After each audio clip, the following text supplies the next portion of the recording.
Welcome, everyone, to the Orion Drift VRML Pioneer Cup. My name's Nightfire with 2 E's, and I'm your sole conductor for now on Stream B this afternoon as we get ready to dive in to a massive tournament in Orion Drift. Maybe, if not the biggest tournament ever hosted in Orion Drift, and the first of its kind. Right now, we have over 24 active arenas playing out right now. All of them having games with 2 teams going up against each other. All of them with players of 4 or more, because this is the 4v4 build. And as we do wait for players to populate, we are super excited to be here this afternoon. We have 3 live streams across the VRML network today to start off in the EU tournament, and it's a Swiss style, so that means that we're going to be playing out 6 rounds across all afternoon today, 3 to 4 hours of live broadcast, and something to get hyped up about. It is going to be really fun to watch. OCE already happened at 11 p.m. PST. It was incredibly fun to tune into and watch. I had an awesome time watching OD. We had 2 best of 5, round 5 overtimes, which was awesome to see, and it was super competitive. So we are going to get that this afternoon, especially when we get into the later rounds where teams are undefeated. You're going to see some really good gameplay back and forth. And right now we are set into 1 lobby, but we may actually jump over to another, as I do see some players getting ready to dive in to their first match of the afternoon. We have access to 8 arenas at the same time today, which is pretty cool. So I am very much looking forward to being able to pop around to a bunch of different games, but we do have the unfortunate issue of a lack of in-game working scoreboard. This means there are going to be some tech hiccups here and there that you are going to maybe notice, where, you know, our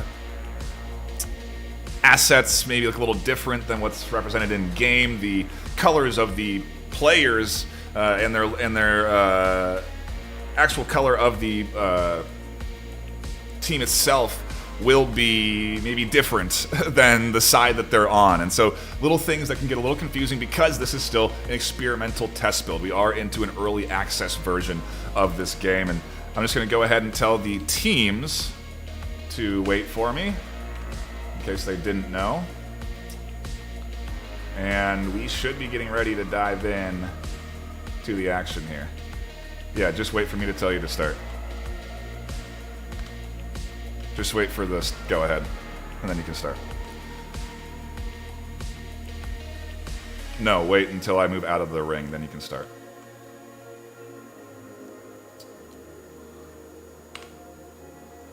Okay, so we have folks still joining, folks still jumping in to the arena as... yeah, we do get teams populated and ready to go for our first round. Again, this is best of 5 when we do get into these series. So these teams are going to be playing at least 3 rounds against each other, and then from there on, we're going to be popping around to different arenas that have active games being played out. So there's again a host of. We have actually 4 servers live with 8 arenas each in those servers, all being populated with players playing these games. So it's a lot to look forward to. I'm really excited to dive into this tournament. We've got nearly the whole team ready to go, so I'll go ahead and move out of the center and wait for them to fire things up. And we should be getting into our first round this afternoon of the EU. Let me go ahead and communicate again. What? Yes. Yes, it's a best of 5. You can start the game, by the way. I'm waiting for you. Yes, I'm out of the circle. I'm going to start.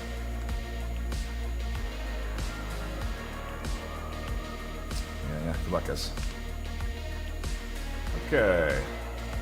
We're ready to go. Starting positions are set. Round 1 about to begin. Thank you all for tuning in this afternoon for Ragnarok versus Chrysalis. Let me go ahead and see if I can get these teams to make sure I have the right Team's on the right side, but oh no, I just zipped away to a wrong arena. Shoot. Give me a second to deal with the tech issues here. We gotta go find the arena we were just in. I told you there would be some hiccups. Oh no, there it is. Okay. I think we're all right. No points have scored yet. As Ragnarok does manage the ball here. About to knock it in for their first point of the afternoon. And that was amazing. Up Ragnarok goes. And actually, it's pretty easy to tell who's on what team as Ragnarok have the nice tag in front of their name. And ooh, a good intercept from Loved here. Coming out from Chrysalis, as we will also reset your round scores. That's from OCE. And get ready to go into round number 1 here. A minute in already, and an early goal as Divinus Lunaris going to scoop up that ball and look for a setup for the rest of the team. Just kind of waiting for everyone to get into position, looking for the right pass. A good shot down, and Night Halo tries to knock it in twice, and both hits go wide.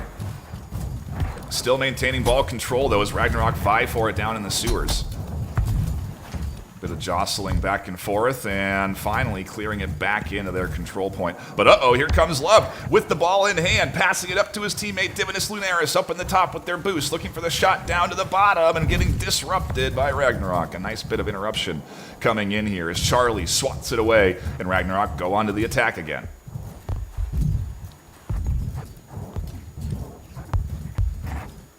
Love to see the good work. Here is a slam from the top comes through from Ragnarok. Their second point on the board in this opening round. Ball frenzy restarts.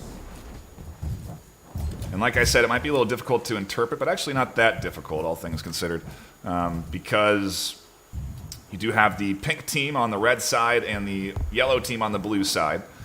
And Legend pushes up with a great stop. That comes through, and eventually a goal on the back end. Oh my goodness, there was a huge denial in the middle there, but eventually the follow-up, Ragnarok applying that pressure, putting 3 points on the board. A 6-0 is a mercy, and then you move on to the next round, so that could be in the cards for Chrysalis if they're not careful.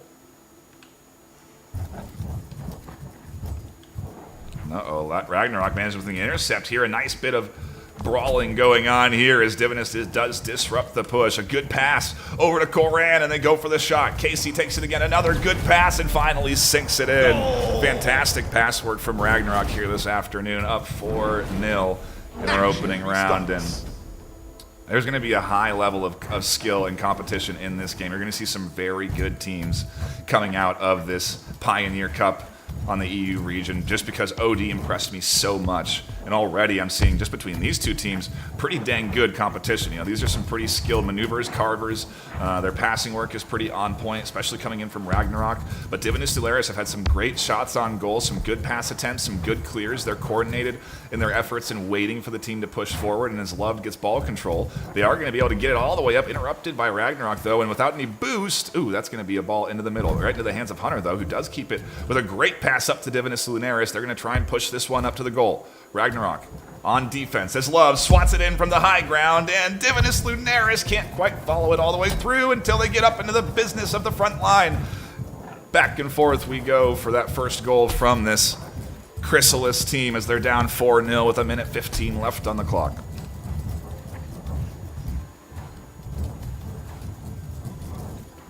And an open goal. Oh my goodness. Ball magic.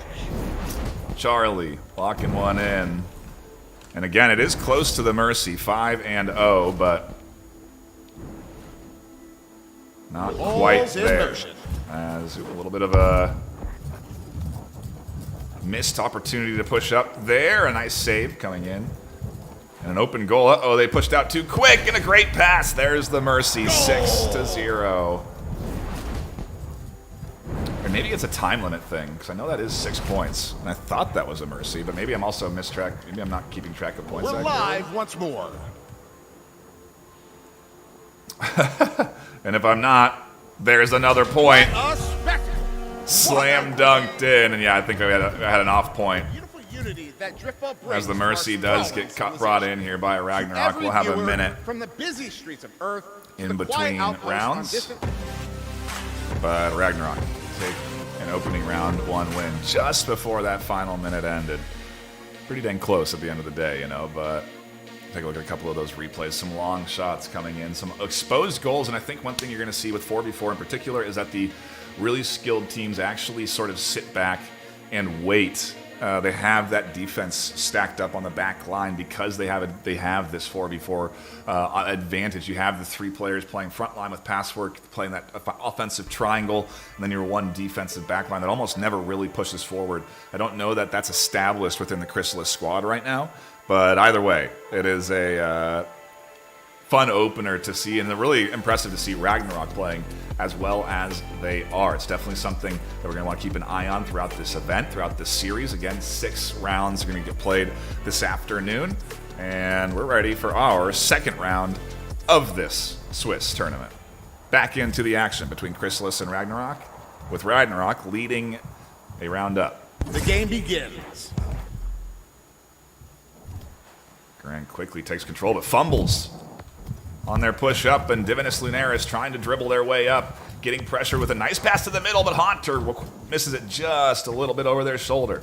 Loved able to scoop it up, clears it back, and Goran intercepts. Goes for the long shot, and Divinus Lunaris isn't there. What a goal! Have you visited the parkour district lately? The reconstruction is absolutely thrilling, and some free runners have been turning the Gangnam Style mining celebration tunnels coming in into at the end pure there. poetry in motion. As Charlie scoops up the ball again, Ragnarok in control. As Legend does a great little ceiling carve. We've seen those as a big staple in redirecting the ball in a unique way that teams are finding a hard time dealing with. As we do see a decent bit of teamwork and coordination from Chrysalis, you know, trying to, I mean, they've had ball control quite a bit. They just aren't able to really bring things all the way through, and the midfield defense seems to be really working well for Ragnarok. A nice pass up to the Legend. Oh, they try to go for the swat in and can't. A good clear. And finally an opportunity for this team to push up. A shot on goal that gets swatted away by KC Nova. I think their set defender. Now getting pushed by Love and Night Halo, but ultimately a great pass up to Goran and a shot on goal. The duo not able to get back in time. I can't believe 2 points for Ragnarok. Ball's in play. And a reminder, we have 3 series live right now. 3 best of 5s on this channel as Goran dunks another one in from long range up through the midfield. This Ragnarok team looking good right now in their opening series here. As Goran again intercepts, no, just missed. Loved tries to scoop up the pass that was sent down to them in the corner. And Charlie is the one that actually ends up getting control of it. And again, Ragnarok maintain control. A beautiful pass to Goran, who's getting set up for another high push. But KC Nova with the back toss. Ragnarok is looking very good. 4-0, another Mercy inbound at this pace. The arena revs up again. Definitely having a tough opener as Legend instantly intercepts the QB pass to kick things off, but Divinus Lunaris with a nice pickup. Going to go for that center cash out, but there's KC Nova with a great swat. Night Halo on the back line, able to keep control. Good pass up to Loved, and this team trying to push in for a play. A swat into the goal, and good defense coming through from Ragnarok.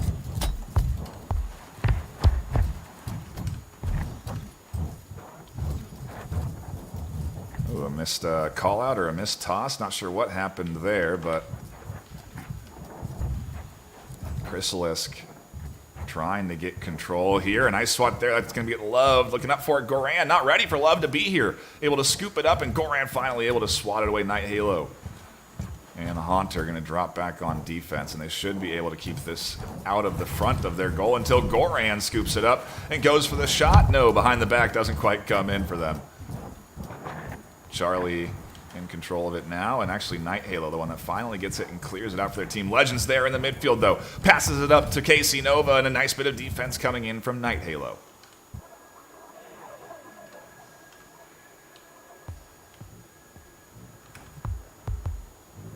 Oh, no, and another long-range shot. Goran goes a little high this time. Haunter getting pushed by Ragnarok. They've been doing a great job applying pressure and keeping this team basically in their back line this entire time as Love swats away a nice shot on goal, and Haunter finally clears the ball out into the other team's side. 4-0 with a minute left, an opportunity to get their first point on the board here. As Charlie again scoops it up, redirects. Guys, great pass to Casey. Great slap back and forth, these two, with some excellent pass work to Goran. Back to Ragnarok, Casey, and that would have been an awesome sequence if it had followed through with the goal, but Casey couldn't quite slap it in. Charlie tries to take it home. Casey tries to hit it through. Can't quite, again, get it into goal here as the defense from Chrysalis starts to harden a little bit.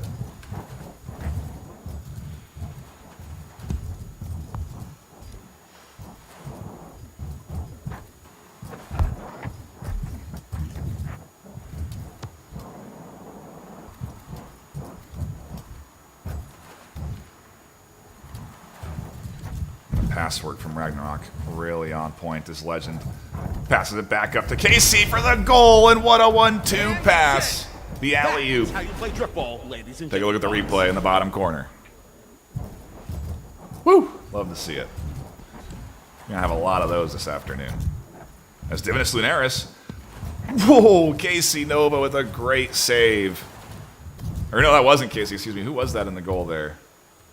I don't know, but Casey is going to take it up. Legend. Going to try and get their hands on it, but the time is up in Ragnarok. It's why we love this sport. Don't mercy this time. A little tougher of a win, but they do manage to scoop up an opening 2-round W. Do ignore the scores being kept in the postgame. And like I said, some tech issues. But we're ironing them all out. There's multiple tournaments that will be happening, and obviously all of them culminating into the Pioneer Cup. The Phoenix Invitational, excuse me. If you're not familiar, this is the Pioneer Cup. We have the Ignition Cup, another tournament with a $1,000 prize pool that anyone can enter into. That'll be open on the that'll be played out on the 31st to the 1st. And then we have the Phoenix Invitational. This is the road to VRML Con, where you play live on stage in front of an audience, in front of your fans, in front of your friends, in front of your parents, everybody that's going to come and watch. And we'll break down how you can get there a little bit later, as we do get ready to go into round number 3, with Ragnarok leading 2-0, and Chrysalis still yet to get their first point on the board. But we'll see if that changes here as Casey Nova opens things up with, again, Ragnarok in control of the ball. They've been threatening this defense consistently throughout this series, and it's got to be tough to be locked in there. As Haunter, something happened. Lost the will to defend, and a goal from Ragnarok does go in.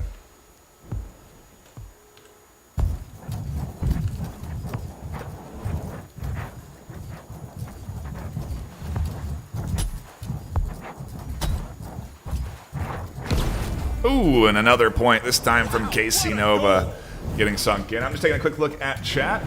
I see we have a Gibular Bob fanboy in here. He's over on Stream C if you do want to catch Gibular Bob casting some Orion Drift. That's Haunter, able to get with a nice intercept here, pushing forward to the pass. Casey Nova with the intercept. In the midfield, Ragnarok keeping the pressure on. Divinus Lunaris battling with the ball control with Goran there. Does get it. Tries to get past Charlie, and Charlie again able to push it back. Haunter can't quite scoop it up, and we go into the sewers. Swatted over to Love, who gets it just past Goran, and again we're just ping-ponging back and forth. Ragnarok trying to get control as they get pressed by this Chrysalis team, trying to get them up into a goal position. Love has an opportunity for a pass, and it's stolen away by Casey Nova and cleared out back to the zone. Haunter going to have to scoop it up, and Ragnarok going to go on the attack again.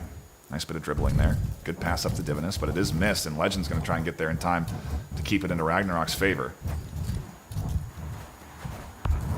Love gets it instead, and Casey Nova. Solid bit of defense work as Haunter, Night Halo.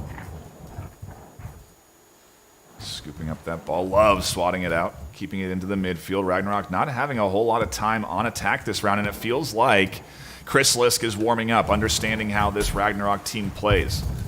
Really love to see that. A round 1 Mercy, a 4-0 loss in round 2, and now in round 3, it's been 2.5 minutes, only 2 points scored. Maybe I should have held my tongue as Charlie sinks the long ball, and Ragnarok put another point on the board.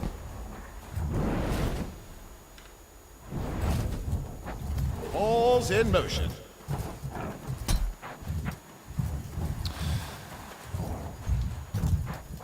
Nice bit of back and forth we got here. Shot on goal, a long range one again, and Legend follows it up. Amazing. You can feel that one coming, friends. From downtown. As Divinus Lunaris, and again, this Chrysalis team just try to get a point on the board.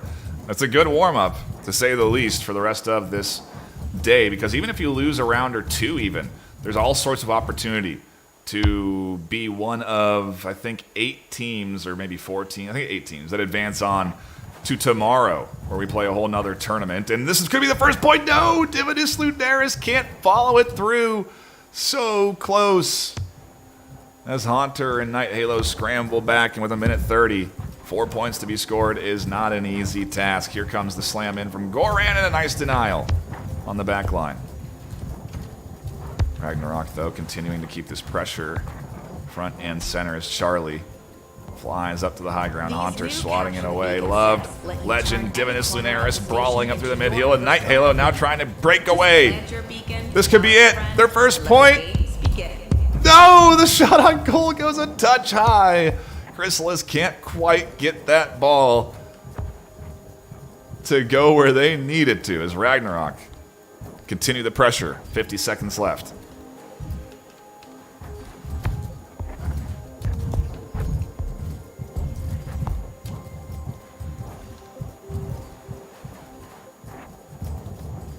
Loved trying to get ball control. Divinus Lunaris trying to set themselves up for the pass. Nice knock back to Night Halo, who then sends it all the way up to Divinus Lunaris. Can't quite get it as Casey Nova comes flying out of left field. Grabs it up. Ragnarok and Charlie battling for ball control in the midfield as Legend swats it to the corner for Casey Nova to get it. Again, looking for the passing work to come together for Ragnarok here. As we do see some good bit of brawling going on from the side of Chrysalis, and again, a great bit of competition between these two teams. Chrysalis is giving us a really hard fight this afternoon. They just cannot get that ball to go in the goal, as this Ragnarok team now really applies the pressure in the late stages. Good pass work to Legend, who goes for the shot, and a great denial coming in from that defense.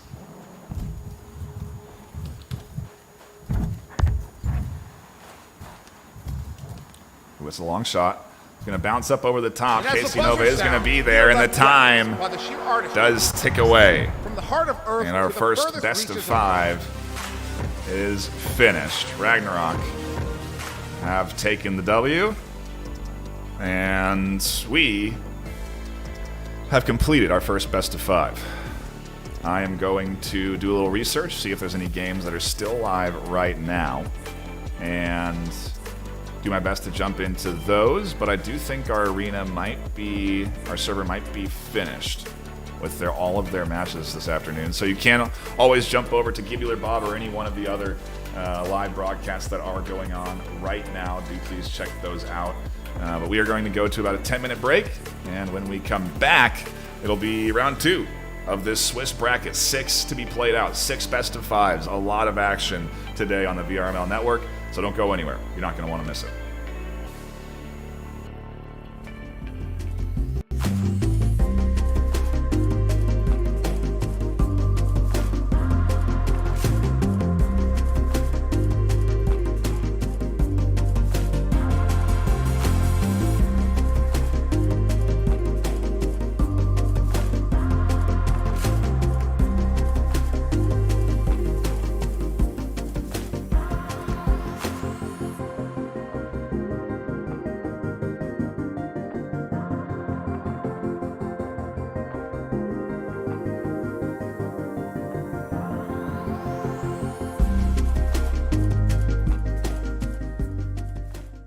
Prepare to start. Only Baron left alive. Where is Baron?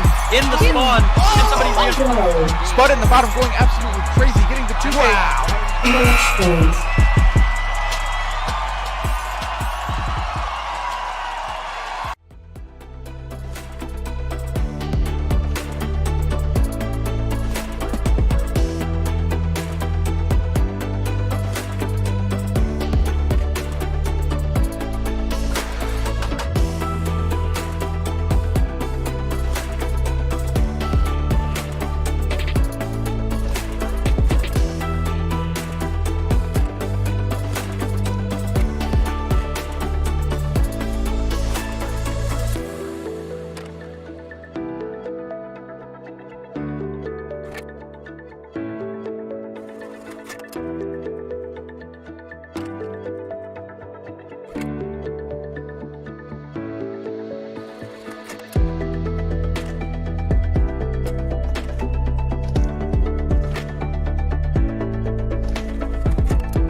apologies for any technical issues.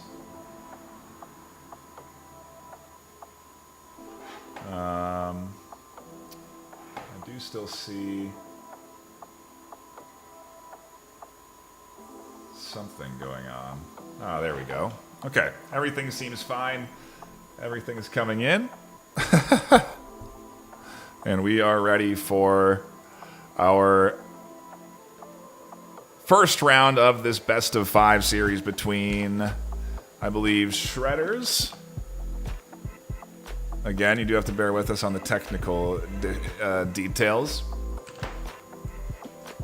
But we are going to be jumping in with Shredders here shortly, and they are going up in their first round against Sunset Ravens, a team that I'm familiar with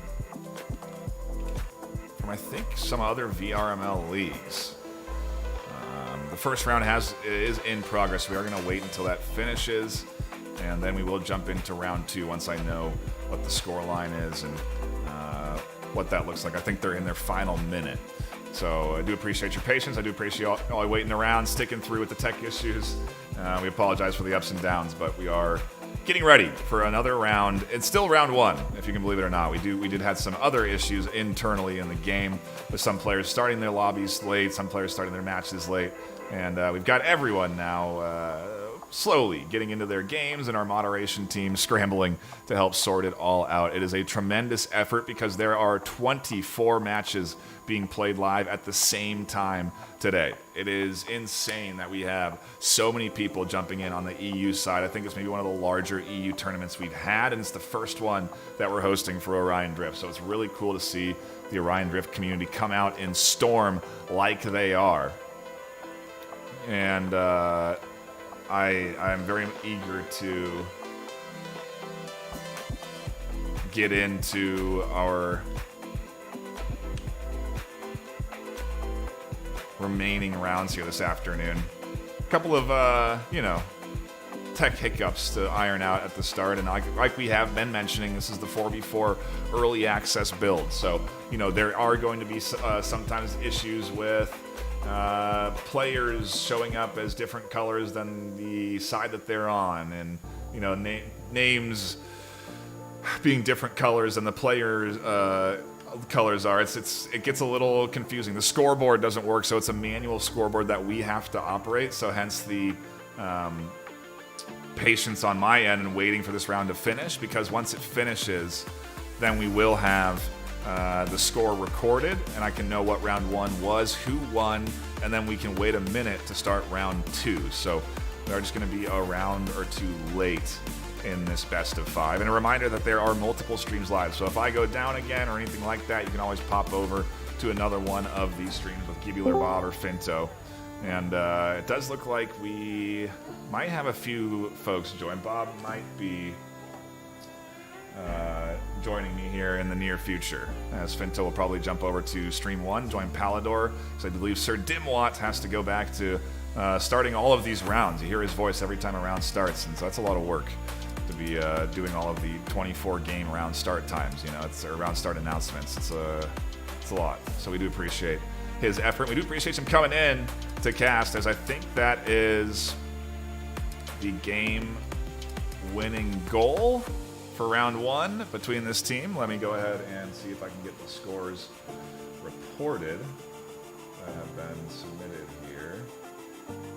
And we'll get ready for round number 2. Sunset Ravens versus Shredders is what we're looking for. And still don't see the round score reported, but eventually we'll get it. And we'll get into our second round of the afternoon, so do please be patiently waiting around as we do get ready to dive into the action. I see everyone in lobby ready to go. I do think we're going to take a brief break while we wait for this round to start, and when we come... Well, actually, we might just have Bob join our end. I'm not sure what's happening over there. I think Stream C is having some tech issues as well with the arena not allowing players to join. So we'll dive into the action on our side. I'll start my virtual camera. Maybe Bob can join me for round number 2, technically, of this series. Shredders versus Sunset Ravens. We'll go ahead and reset the round wins. We'll hit the clock start, and we'll dive in to the action with purple, purple, purple, battling for ball control in round 2, technically, of this best of 3. We'll figure out who won that first round.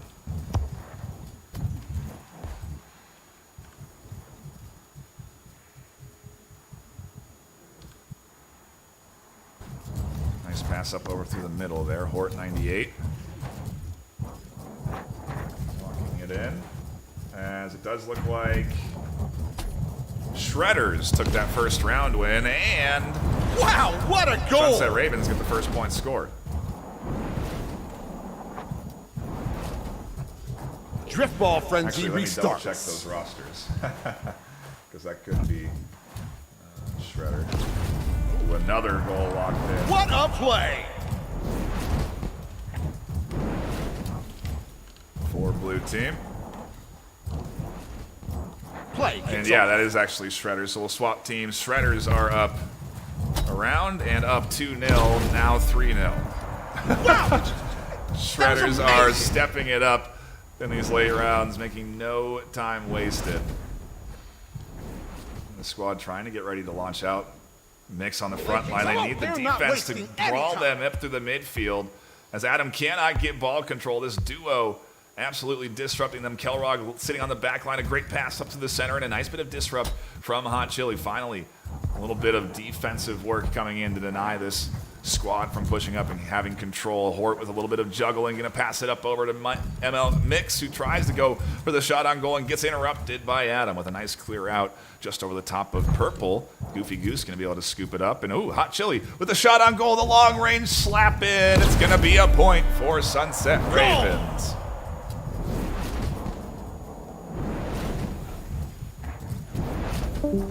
Play recommences. A reminder, there are multiple streams live right now.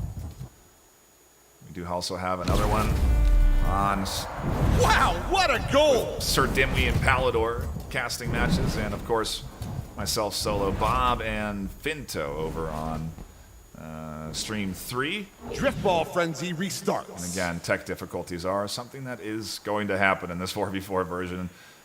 Even another Axiom very clear about that when they announced the tournament and the 4v4 build. It's all experimental. Everything is subject to change. Nothing is set in stone. As, again, ball control goes to Shredders. Up 4-1 with 2.5 left on the clock, and a good interrupt from Hot Chili. Mix tries to get control, tries to go for the slap. Purple up here as well, the trio on the front line, but Hot Chili does get that boost up top, does dribble nicely past this defensive front line. Gonna go for the 1v3, and the shot up top just misses wide. They're gonna have to get some help from their team if they're gonna want to break past this tough defensive wall.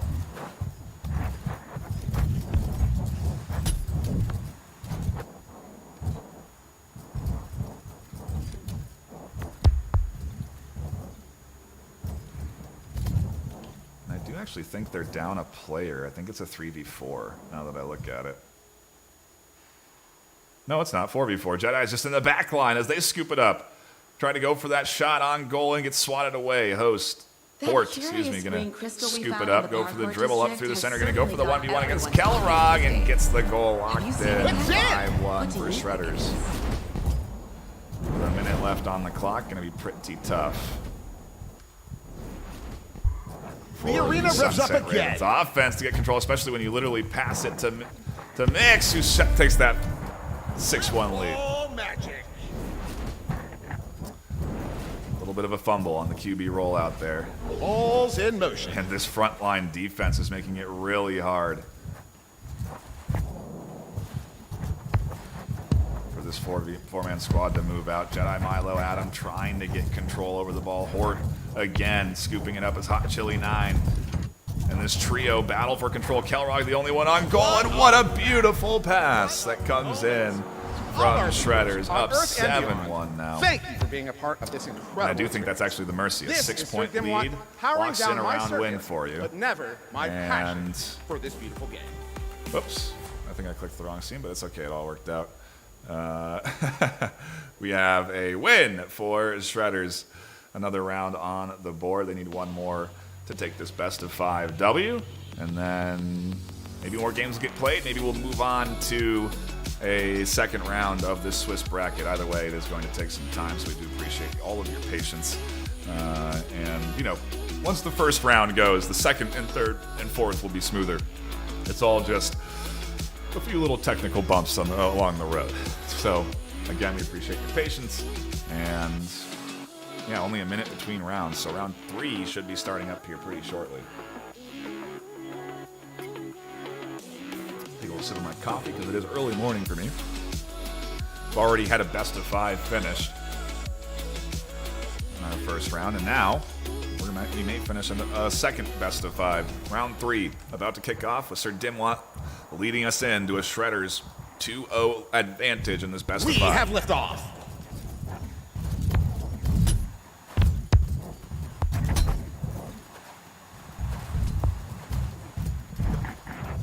Battling for ball control here. Nice slap away, Purple. Hort. And everyone vying for control. A nice bit of defensive work coming in this time out the start from Sunset Ravens. They want to get their first point on the board early and maybe even get themselves a lead as Hot Chili bounces their way up to that front line. A good defensive trio and the shot on goal that gets denied by a goofy goose. I think typically gooses are silly. I know that many that are goofy. So that's a new one. Nice swat back. Purple is there though. Chili tries to get up in the front line. A pass that goes a little wide. Might be able to get scooped up by Jedi. Oh, but the bounce off the geometry works out well for Milo as they follow it in. Oh my.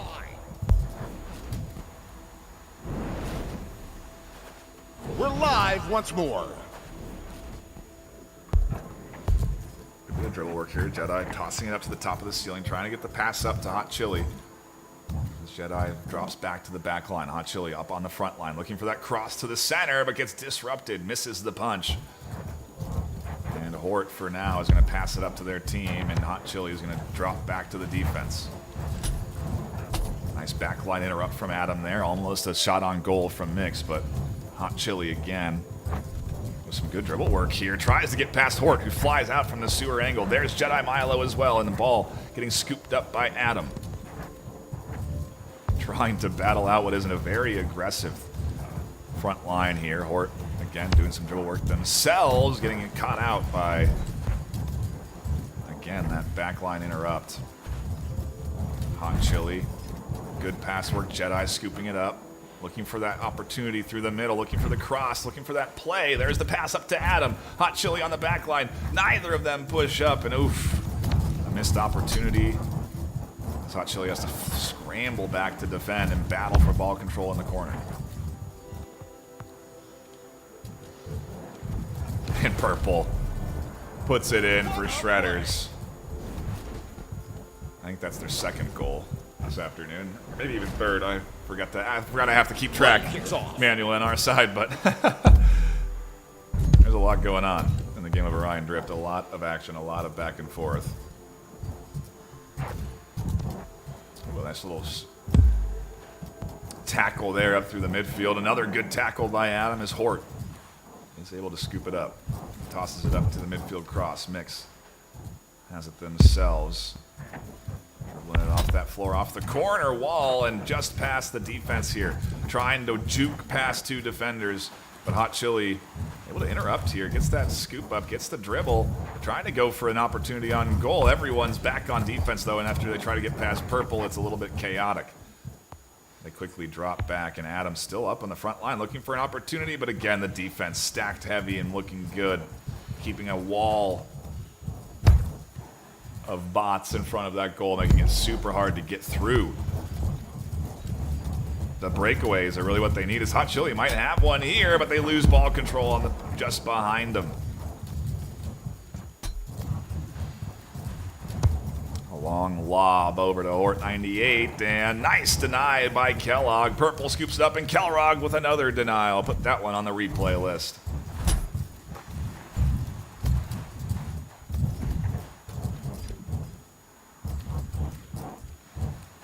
And a long shot. Oh my goodness. Almost the first point of the round coming in from Sunset Ravens from downtown. As Adams again fumbles on the back line in purple, able to scoop it up, tosses it to Hot Chili for the intercept.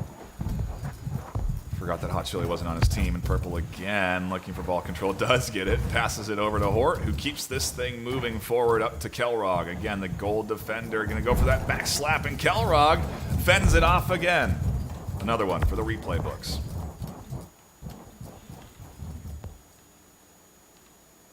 Kelrog in goal, coming alive here for Sunset Ravens. Keeping this game a lot closer than the last two rounds. And uh-oh, a breakaway. Goofy Goose all alone. The shot on goal, and Goofy Goose saves it this time. Put that one on the replay. Jedi up top, goes for the slam into the back line. Can't get it. Purple scoops it up into the corner, and a nice cross out to Hort.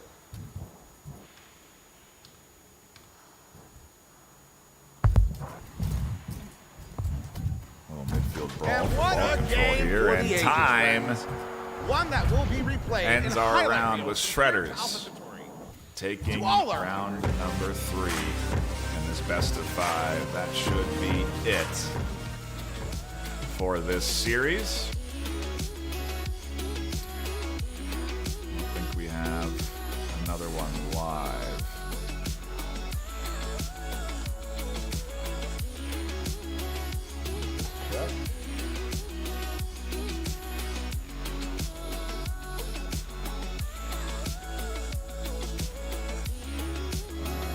We may have. Yeah, that game's already finished. Let's do a little research. Let's pop around here. I actually just saw a goal get scored here, but I don't believe that's an active best of 5. Maybe this one still going. I don't think so. We'll go to a brief break, and my recommendation would be to jump into any one of the other live streams right now and catch the action being broadcast straight into your veins by some mainstream casters and familiar faces. But we'll go to a brief break. We'll come back with more Swiss Bracket EU action, Pioneer Cup live. Don't go anywhere.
Welcome back, everybody. We're still in round one, if you can believe it or not. We have Comet versus Dev live right now.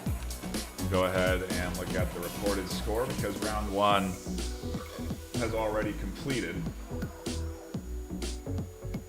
Do bear with us here on the tech end as we sort things out. It is a lot of games to be played out live at the same time, and at the end of the day, it takes a lot of time, so we do appreciate your patience. As Comet versus Dev is where we're headed again for our third game of round one.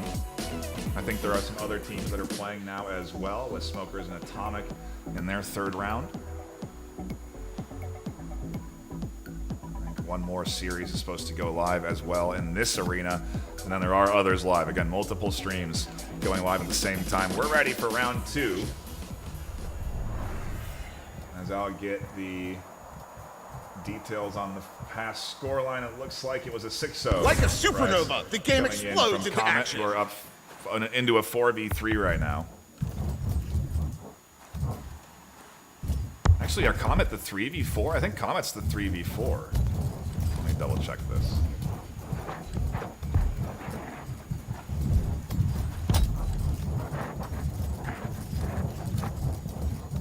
Yeah, Comet is the 3-player team. Wow, that's impressive. To be up. And they're on the red, so I have the teams right. WKYY going for the slap. The trio here on the front line. Nobody in the back for this 3-man team. Nobody in goal. As you do see Ash drop back. The duo here, a 2v3 push up the pass, and Merlin able to scoop it up. It's going to be a lot harder for the 3-man squad to score goals, but obviously not if they went up 6-0 in the first round.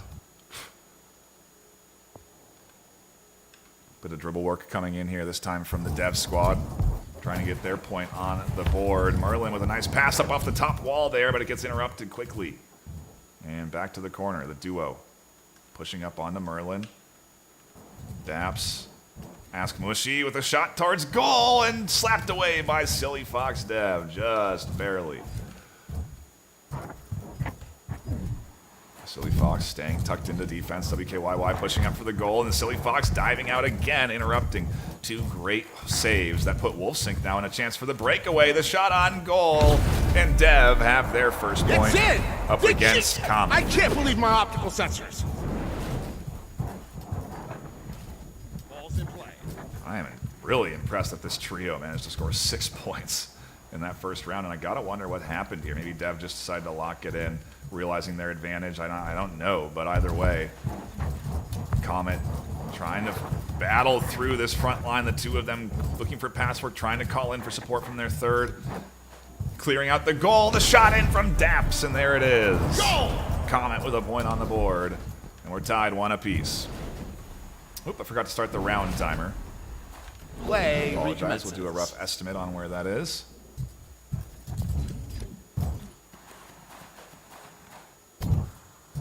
Bear with. As I do miss that shot, I apologize. A point into the goal for Dev there. The arena revs up again. I think that's pretty close to the accurate time as WKYY and Comet get control of the ball. Merlin, goal open. Oh, dear me. They pushed out a little too far. And we just continue to trade goals back and forth now. 2-2 in round 2. Ball's in play. The stack here. They're going to look for a fast, hard push up through this defense. Wolfsync, there's the double stack. Wolf goes for the toss, the pass up, and it's intercepted by Ask Mushy. A nice pick up there, and a shot on goal that gets bounced off the ring just before it goes in. Mushy going to go up against the 1v2. Looks for the scramble, looks for the shot up to the top end of the goal. There's the follow-up from Daps, and it's another point. I can't believe The my Comet's optical pockets. Sir Dimwat can't believe his optical sensors, and how could he? And we're back. Silly Fox not going up to Merlin. Does get quickly interrupted by Daps. This 3-man squad on Comet somehow staying competitive. And the 3v4, a round up already as well. And you can see why. They've been playing very good between the three of them. It's a really tough thing to do when you're going 3v4 and you know that you have to keep a backline defender. So it kind of does limit how many people they can't have pushed up. They can really only ever have 2 at a time. That's going for a goal. If they do go with 3, it's just it's a big risky opportunity. And what was happening there? Caught sleeping. It's Comet with another point, dancing around Silly Fox on defense. Maybe they got confused because the colors are so similar. One thing I'm worth noting is that it's very hard to tell what color what team is sometimes, and especially with this build of the game, the 4v4 build. I think it's even randomized colors, so you could actually have the opposite team color when you're on the opposite team. And oh, Mushy misses a free goal there. Could have been 5-2, and instead Wolfsink able to keep things going. Probably about a minute something left. I don't know how accurate the time is, but they do have a little bit of time to score 2 goals here, as they are able to push up. Wolf's in the middle waiting. Ball's getting battled for in the corner, and Foxdev is here. Wolf had already dropped back. No one was up into the center for the cross, and Mushy able to get their hands on the ball, dribble it up through the center, down through the sewers. Wolfie scoops it up again. Nice bit of carve work here coming through, looking for that pass up through the center. Nobody's home to knock it home. And that's a wrap on today's stellar performance. From Earth to the colonies. Round ends and Comet. This is Sir Dimwat powering down my vocal processors. Taking until next another time. round. I think they lost a player at some point. Yeah, we're into a 3v4 on both sides. I noticed that Hort maybe had connection issues or something like that.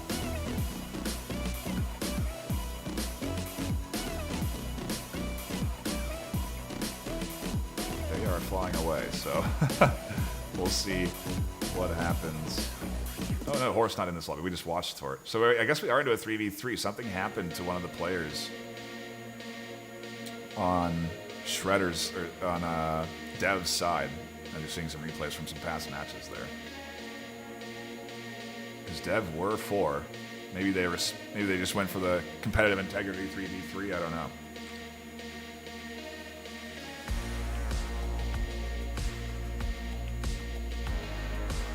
But yeah, 4-2 to Comet. Round 3 kicking off here.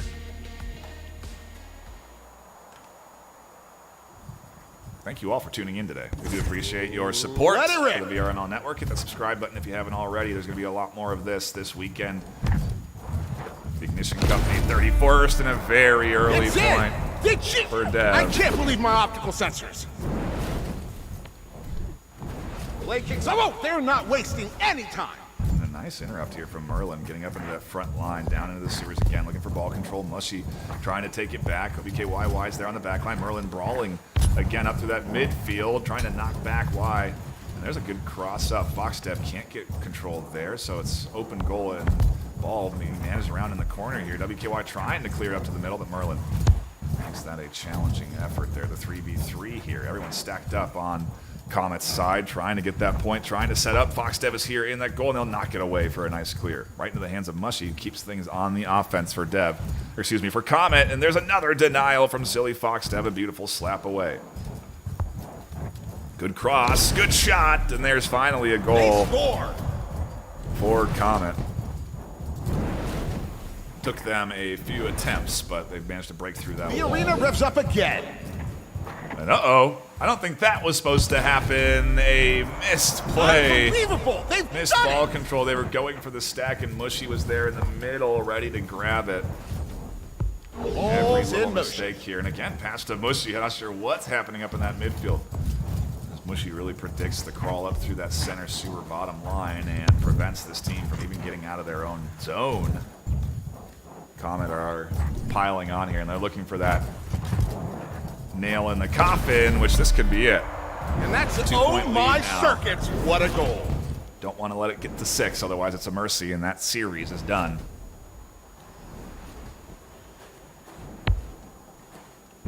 Play kicks. Oh, they're not wasting any time.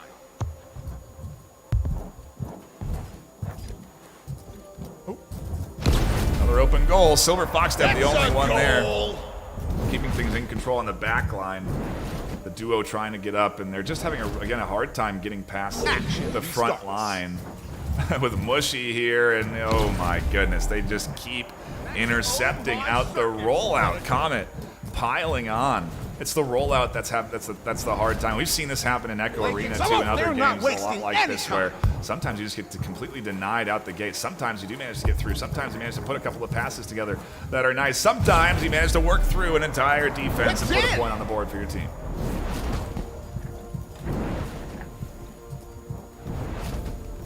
The arena revs up again. Good carve work, good dribble work, using this carving to navigate through the defense and take the shot on goal, but missing it. WKYY trying to get their hands on it. Ask Mushy trying to put more points on the board. 5-2 lead is nice, but with 2 minutes left, there's still opportunity to come back for the likes of Dev. Great cross to WKYY, and Silver Fox pushing up.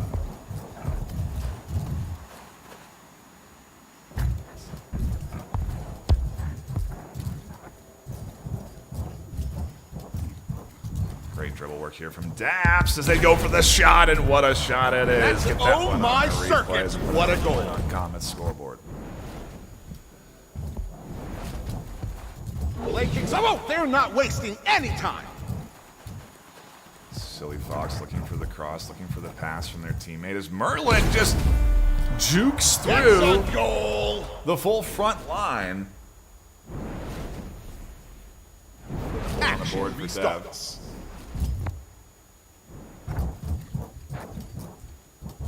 And a great cross to Mushi. Goes for the shot, and that's denied by Silly Fox.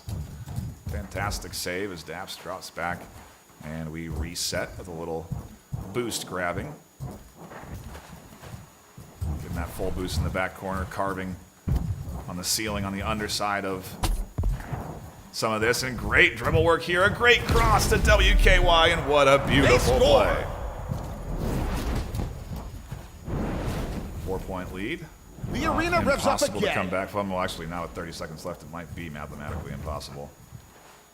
They are going to go for some more points, though. And a nice work here from Merlin, but a great denial coming in from KY as Daps scoops it up, and the time ticks down. 20 seconds left. Daps somehow gets it through, crosses to WKY, and they can't put it in for any more points. 10 seconds left with the clear out. And I think this will be Comet taking their third round. Unfortunate that the 3v4 ended up becoming a 3v3, or maybe fortunate. Either way, Comet locking in here this afternoon. From the bustling cities of Earth to the farthest south coast of humanity. Locking in their third round win. We'll now go and check for other games being played. There may be a few that need to get played out yet. And if there's not, we should be into the second round soon enough. I do see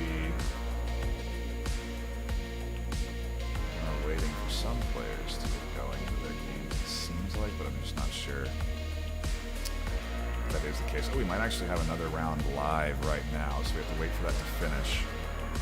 And then we can jump in and watch it.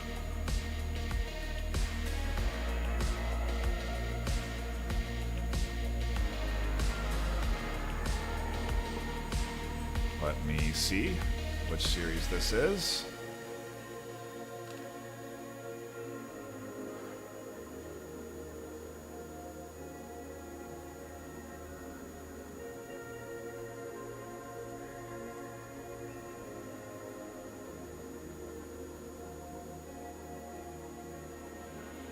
I think that's got to a quick intermission. When we come back, it'll be another game, another round. Don't go anywhere. More live broadcasts are also available, so tune into those if you can. We'll be right here.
We are back, and I appreciate everyone patiently waiting for the start of more rounds this afternoon as we do get ready to dive into EU round 2 of this Swiss bracket. It's taken a little time, granted, but we've played a lot of games, a lot of matches, and they should be getting into round 1 soon, as I've given them the ready up multiple times. IV versus Reverb for round number 1. The ball is in the center. Bob, how are you feeling this afternoon? I'm happy to have you on the desk with me. Plague, They're off like a rocket. diving into our first round. How are we feeling? Well, I'm certainly really excited. IV is a team that I recognize from Breachers, and it's time to see how well they do in the Orion Drift space, and it's wonderful effort by IV as they take the first point of this game. Good start for them. Chi-Chi taking it down the center, looking to bounce back for Reverb. And it's in the name, but What a instead play! it goes back to IV. A nice opening couple of goals here from IV Plague as we do get into a nice push coming in from Reverb. Snug Pug able to get the ball up into their zone, but only for a brief moment. I unfortunately can't see the game. Up in the sky, it's Xenos for IV, taking it back over to the Reverb goal off the backboard in the hands of Goblin. Pesky now has it right down the middle. It's a goal for IV, their third point.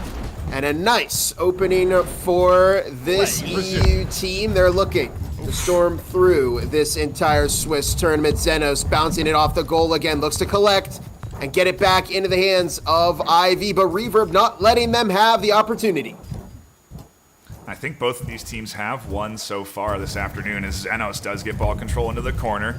Going to try and redirect up to the ceiling and move their way back towards a nice pass to Goblin. Here comes the pass work up, but a little bit overshot from Xenos. And they're going to have to get everyone back in and brawling up through that midfield as Squashies has control now. And again, a shot. No, Goblin dashes forward to disrupt. Oops, and we go up into the sky for a quick minute, then back down to the action for Goblin to try and work their way up. Xenos are quick, and Weelati now going for the shot on goal is Snug Pug. Can't defend the onslaught. Unbelievable! I was expecting Weelati to go for the shot on goal, but they passed it to the left, and it didn't matter because their teammate was there to push the ball in anyway. IV scoring their next point. Reverb struggling to get something on the board, but hey, we still have a lot of game left to go, and Goblin doesn't care. They send another in for IV. You could feel that one coming. I mean, we're danger close to mercy territory, Plague. Yeah, it's 5-0, and if they get to 6, we're done.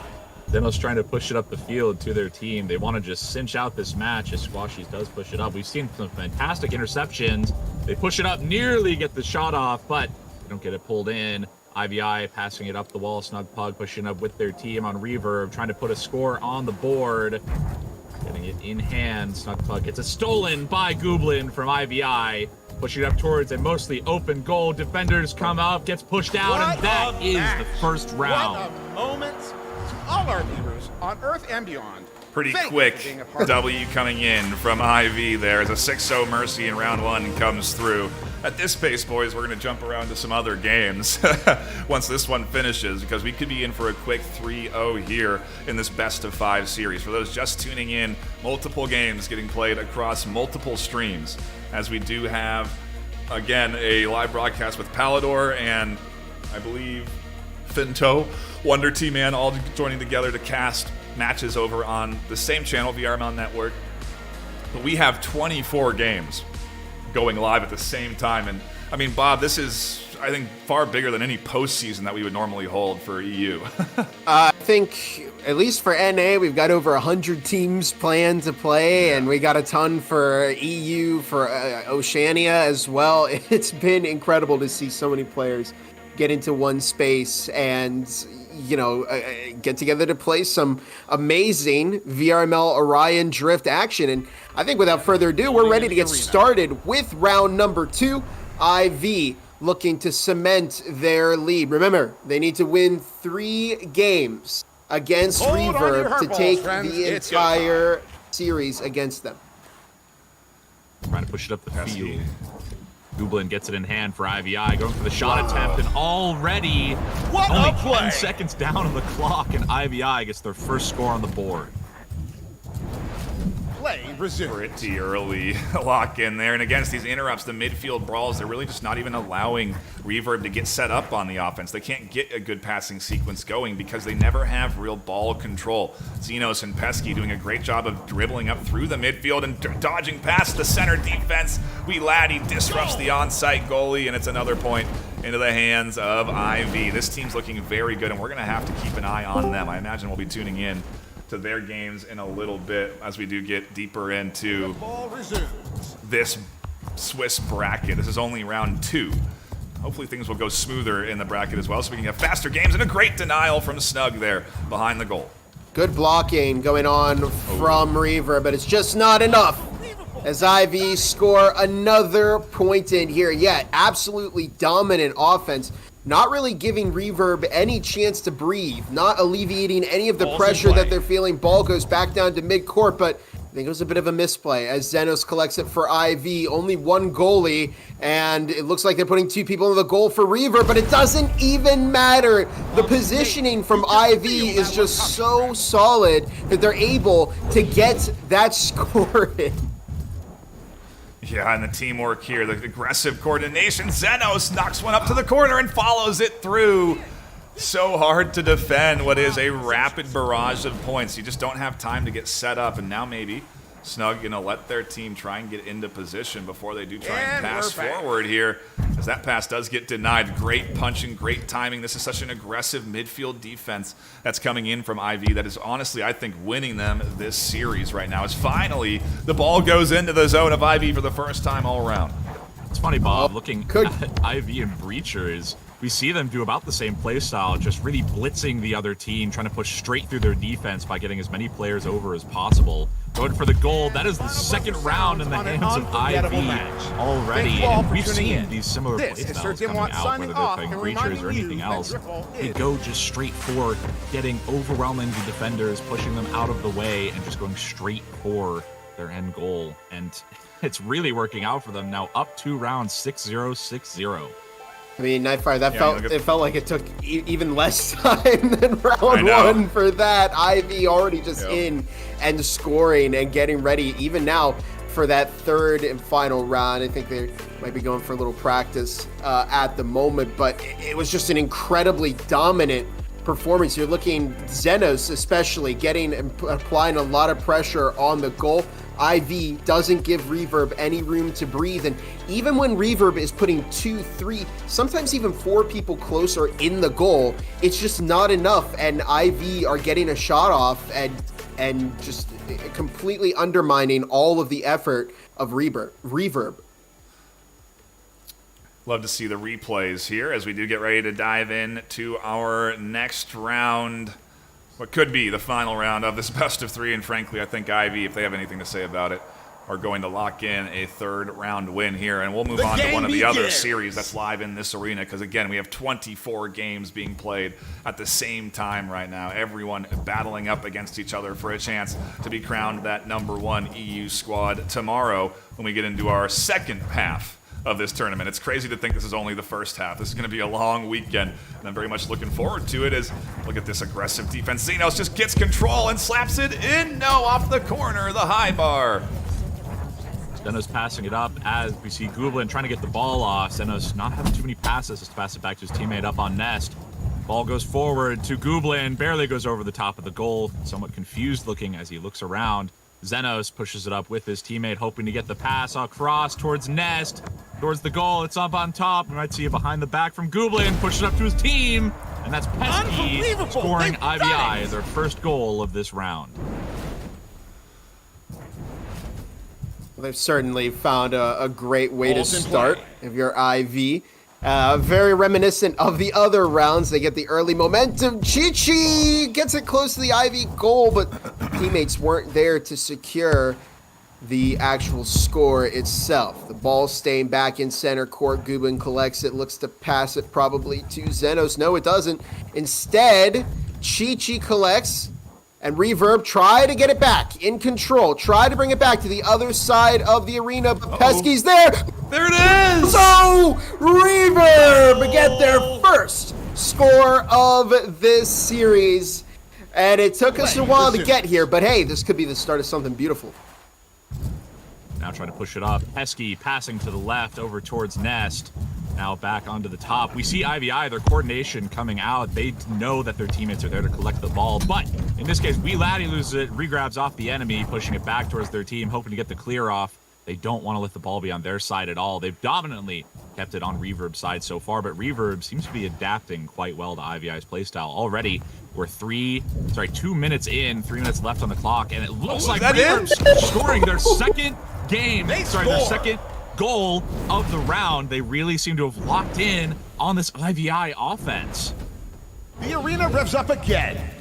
It's, I think the midfield defense was working so well for IVI. Maybe they finally figured out a way to get a little bit around that. And as I speak, Gooblin just flies through, dribbling that one in for another point, and the lead so quickly gone from the hands of Reverb. 2-2 again as Xenos regains control, and again the midfield ball control here coming in. Pesky gonna get a great pass, looking for that shot on goal, but can't quite find it. A nice denial from Chi-Chi and knocked over to the corner.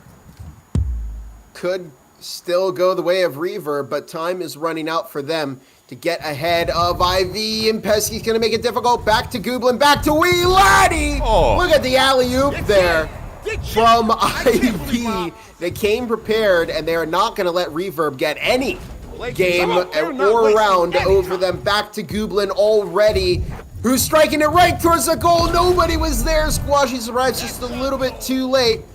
There's some trouble brewing for Reverb.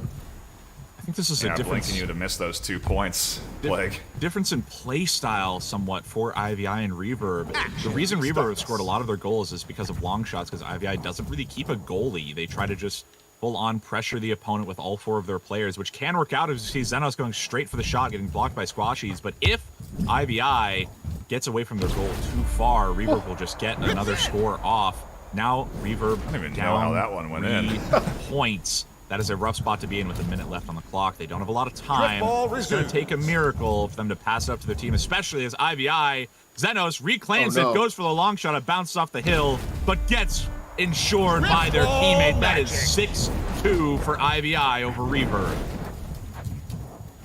Here's the midfield defense coming alive for IVI. They're just really not allowing Snuggles. It's an intercept, the fumble. Xenos picks it up and gets control in the corner, slaps it up to Wee Laddie, and a great bit of disruption there coming in from Xenos. The pass to Pesky, the pass to Gooblin. Great pass work back and forth and through that front line defense. It's another point into the hands of IV. One away from getting themselves their third mercy in this best of 5, and Xenos with a quick interrupt. Looks to do just that. The pass to Pesky, the shot on goal, and it's slapped in for the final mercy of the afternoon with this series. And IV take a best of 5 win with a quick 3 rounds locked in.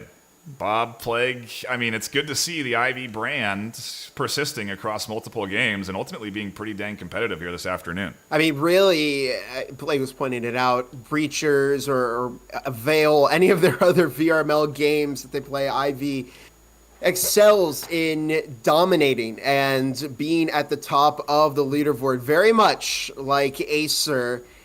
And in this case, it's no different. Mercy rule all the way through, even on that final round where Reverb did get some points. IV were just a little bit too dominant today, and well, Reverb will have opportunities to come back in the Swiss bracket, but they're going to need to fight hard because IV are going to be a rough opponent. I mean, for anybody to beat. Especially... Yeah, and I am looking... Go ahead. Through our arena. We should have some other games that we can jump into eventually. I think a round has started here, and it's just a matter of waiting for it to finish. I do think we have a few other games also being played live right now, but some folks having some roster issues. You see a lot of 3v4s, 4v4s, and I got to just say a hats off to the mod team for doing what they have been able to do to get these players in lobbies playing the games they should be playing. It's a tremendous amount of work to manage a tournament like this. And I do think actually we do have another game we can get into here. The round just seemed to finish. Shredders versus Unspoken. Let's go ahead and take the gander at if they have other rounds already finished. I think that might have been their first. And yeah, I think that was their first round that they just wrapped up. So and that we is, should be diving into round 2 here soon. That is a testament to how quick IVI got that game off. IVI and Reverb had their matchup 3 mercies before another team finished their first round. We can see how dominant IVI is in their field. And Bob, that's what we were talking about. IVI just excels at it, but we have seen Reverb exploit a bit of a weakness that maybe IVI will have to adapt to. We saw IVI with some good midfield defense. However, they had no one on goal. So if a team is very good at long shots, if they can get some fantastic goals off from the long, then IVI is going to have to sacrifice one of their forward offensive players to defend their goal. And here we go into our first round of this series. The ball has been set. We'll figure out what side is what soon enough here. But purple, I believe, is on Unspoken. I can't quite remember. Is Hort 98 here going to push up in a battle into the sewers?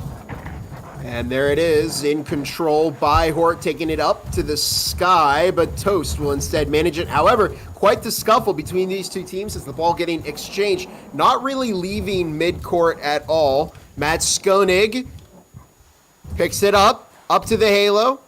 Latterus in control, bringing it all the way around, passing it to their teammate, going for the shot on the goal. Will it happen? There's 3 people in there, and a good defense. Yeah, and we are, everything's set, everything's right. We do have Unspoken on the red team and Shredders on the blue. They have already played a round. I'll go ahead and get that score reported to you soon, but there's the first point of this round, getting locked in by the Shredders squad. They'll go up 1-0 early here. We're back on it. On Shredders. Here we go. On the right side, we do have a pass back, a little bit of a reset to allow their team to use their boost, push it up to the left side of the goal. Some passes up on Ness, get us across. Matt Skoning tries to get the goal, but barely gets denied by the Shredders stack as they push it up. Toast goes for the goal, passes it around to his teammate, but barely misses it out. That's an opportunity for Unspoken to clear it from their side. Little data. Yeah, they just want to get... I was going to say, little data for you. I believe Shredders won the first round in this series, but in the meantime, back over to Glafir. Hopefully I'm saying the names right here. Up in the halo, bringing it across, and they're going to have another attempt at the Unspoken goal. Most goes in, but again, they're putting 3-4 people in the goal, trying to deny the ball from getting in. There's Matt hopping up into the sky, gonna have another attempt. They're going way up high off the backboard, but no, Toast denied again. Great defense from Unspoken. What a crazy back and forth that we're into here on this defensive hold as Unspoken try and fend off another round win. This is what we're hoping to tune into this afternoon. This is why their round win all 5 minutes, because these two teams battling it out against each other and just vying for ball control here as we do get into a push-up. Glafir, Matt's trying to get themselves this nice pass up. Gaffrey gonna look for the shot on goal, and they'll finally put one in. It's Unspoken on the board. We saw 3 goalies in goal for, I believe, Shredders there. So, unfortunately, they just barely couldn't get off. We saw them pretty far back. We're live once obviously, more. when you're playing Orion Drift, I feel like more goalies in goal is sometimes not helpful. You can't jump around as much. All that in effect. Toast goes up immediately for a score, trying to get around these goalies, but it is saved by a goofy goose. Port trying to clear it, but looks like they do get it to the mid, but Toast with the re-grab pushes it back up towards Ness, towards his teammate on the right bridge. Runs out of boost on Glafire, meaning I believe Lartis has to grab it. Port picks it up, heading towards the enemy goal. There isn't a goalie, goes for the long shot, barely doesn't get it off, and it's reclaimed by the Unspoken stack. Yep, Glafir going to pass it over to Matt Conning, and they're going to try and get this shot up. The cross there is denied by Hort, and we're battling in the corner for ball control. Latterus has it and shoots it from the side, and it's another point for Unspoken. They've got the lead for the first time. Nice opportunity for them They can maybe snowball here. There's only about a minute left in this game. Toast taking it up to the sky again. There's only Goofy this time in the goal. And Unspoken with a little bit of a hat trick there. Make it 3-1 against Shredders. Yeah, it is tough to deal with here. This frontline defense, a huge serve down from Goofy. That one nearly went all the way down to the other goal, but Toast quickly on defense scoops it up, gets their own attack all the way from downtown, and Purple defends for a moment before it's followed up on with another point. And man, Unspoken are really running away with things here. 2-point lead, not crazy. It's just a matter of Shredders locking in. They've won a round already. They can certainly do it again here, but maybe not as the Unspoken team starts to lock it in and get a little bit more focused. Toast gonna get control here. No, Hort actually the one managing, and a nice dribble there. Battle up to the midfield for ball control again, and a shot on goal that gets picked up quickly by Nats. And Toast gonna be the one that'll renegotiate this, renavigate it, tries to get through what is a pretty aggressive front line. Very aggressive juke there as well, allowing him to push it up to Lartaus on their team. Matt's going again, trying to go for a big lift fire, picks it back up, hoping to get some boost from these top platforms near Halo. Getting contested on mid, loses ball for a second. Port nearly claims it back, but can't quite get it. A reset. Now pushing back up to the fire, and that is the end of the round. Gotta pay attention to that timer. Comes in there as Unspoken manages to put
Here we go into round number 4 of this best of 5. It does look like it's 4 rounds. Shredders are up 2-1 apparently in this series. We're not quite sure on all of the scores. We're having some tech issues, but we're into it regardless as Unspoken again on that red side and Shredders on the blue as that goal goes in for Unspoken for an early point lead.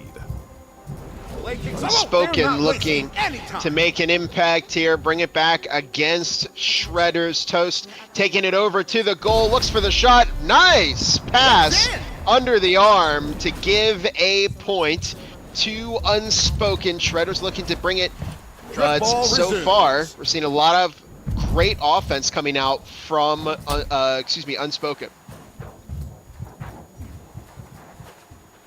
Nice cross up through the center here as we do get into the midpoint of this round. I do apologize on not starting the timer. We'll do our best to approximate where that was as we battle for ball control in the midfield here and get ready to guide ourselves into a push. It looks like Unspoken looking for more points on their 2-0 lead. Unspoken's back is against the wall as they try to push it up towards the goal, but Shredders denies, now trying to push it up again. Lardis pushing it out towards the other side, hoping to get the goal for Shredders, but it's reclaimed by Unspoken, hoping to push it out of their side, back towards Mound, to their teammate, going for the shot, if they can help it, as they pass their teammate on their left. Go for the shot, and Goofy Goose just barely cannot get the save off. That is Unspoken, up 3 rounds over Shredders.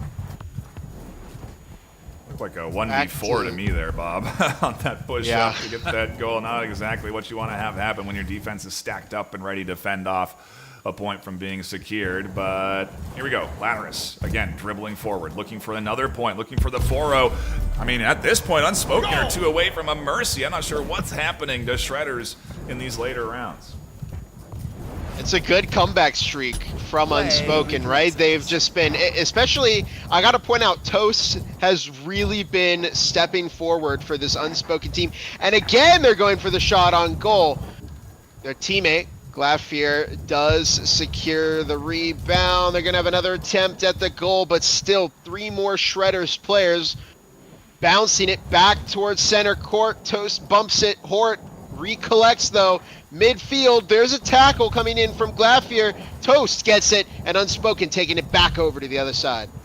Ceiling card from Toast will allow him to pass it straight to Lardis up on Ness, passing it back towards Toast beside the goal. He doesn't have much boost. He has to rely on his teammate to get it in. Hort gets the interception, passing it back up towards the goal, going for the long shot. Gets blocked by one of those Unspoken players, able to keep the game going. Glafir getting there just in time as you look at the replay and the picture-in-picture, and ball control getting vied for in the midfield here as we do just kind of battle back and forth, tossing back and forth. Glafir now has control, looking for a shot on goal. Jukes past all 3 and finds it. It's good. 5-0 right now for Unspoken. In dominant fashion, they have really come out swinging against Shredders, and once more Toast has control of the ball, taking it back over to the Shredders goal. Glafir looking to support their teammate, and they're trying to reposition back towards center, but Shredders are applying a lot of pressure. Yeah, sewer is not great for them to rotate out of, as there's so many people who can come down. Toast grabs it, ball carving their way around, floor carve with the ball, get pushed out, which gives Shredders the opportunity to get the ball, but Matt Skonik grabs it again, pushes into the goal, giving Unspoken their 2nd round of this series. Now we're heading into the 5th round. Driftball fans have been treated to a cosmic maybe that's spectacle. it. Let me do this signing off and reminding you that and see what's going on. Everyone can hear you, Chief. Folks, there it could be it. Maybe it was Shredder. I don't know. That was Shredders winning 3-0 rounds, apparently. Okay. Well, I'm not sure what happened there. We'll sort things out on our side. Like we said, tech difficulties are abound. But for now, we're going to go to a brief break. We'll figure out where we're headed for our next set of games, so don't go anywhere. Multiple streams live this afternoon for EU Swiss Bracket.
are back for Orion Lock versus Chrysalis. These two teams tied in this best of 5, and we've managed to catch the final round in this series.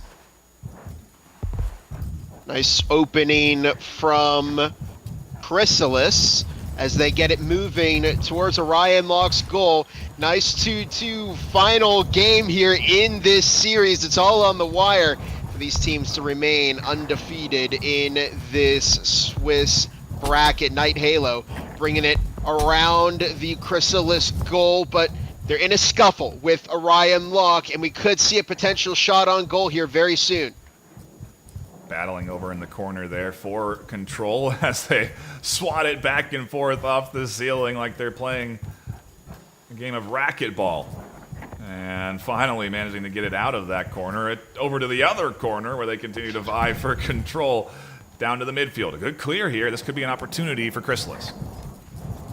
We do see Perry trying to push it back up with Markin receiving it, flying up towards the middle but getting pushed out by Divinus, pushing it back into Mound. Hoping to get in the goal. Long shot attempt. May go in, getting the double push in, and gets it off. That will be a first goal in the series, in the round for Chrysalis. And we're back. Back up top. Tossed over to Markinus. But Night Halo will intercept, taking it back down the Chrysalis side, looking to give this team another point. But we're in the corner once more, swatting it between the two teams. It's like Nightfire said, it's like watching racquetball. Back into center court. Divinus looks for the shot, but instead intercepted by Perry, taking it over towards the Chrysalis goal. Pan looking to get the shot on the goal, but they're double teamed. Good tackle from Chrysalis, and it's sent back out to center court. Going for the blind clear. Night Halo receives it, and now heading up onto Halo towards Nest, having an uncontested goal other than D-Pan, and gets the goal off for Chrysalis. That'll be leaving them up 2-0 over Orion Lock.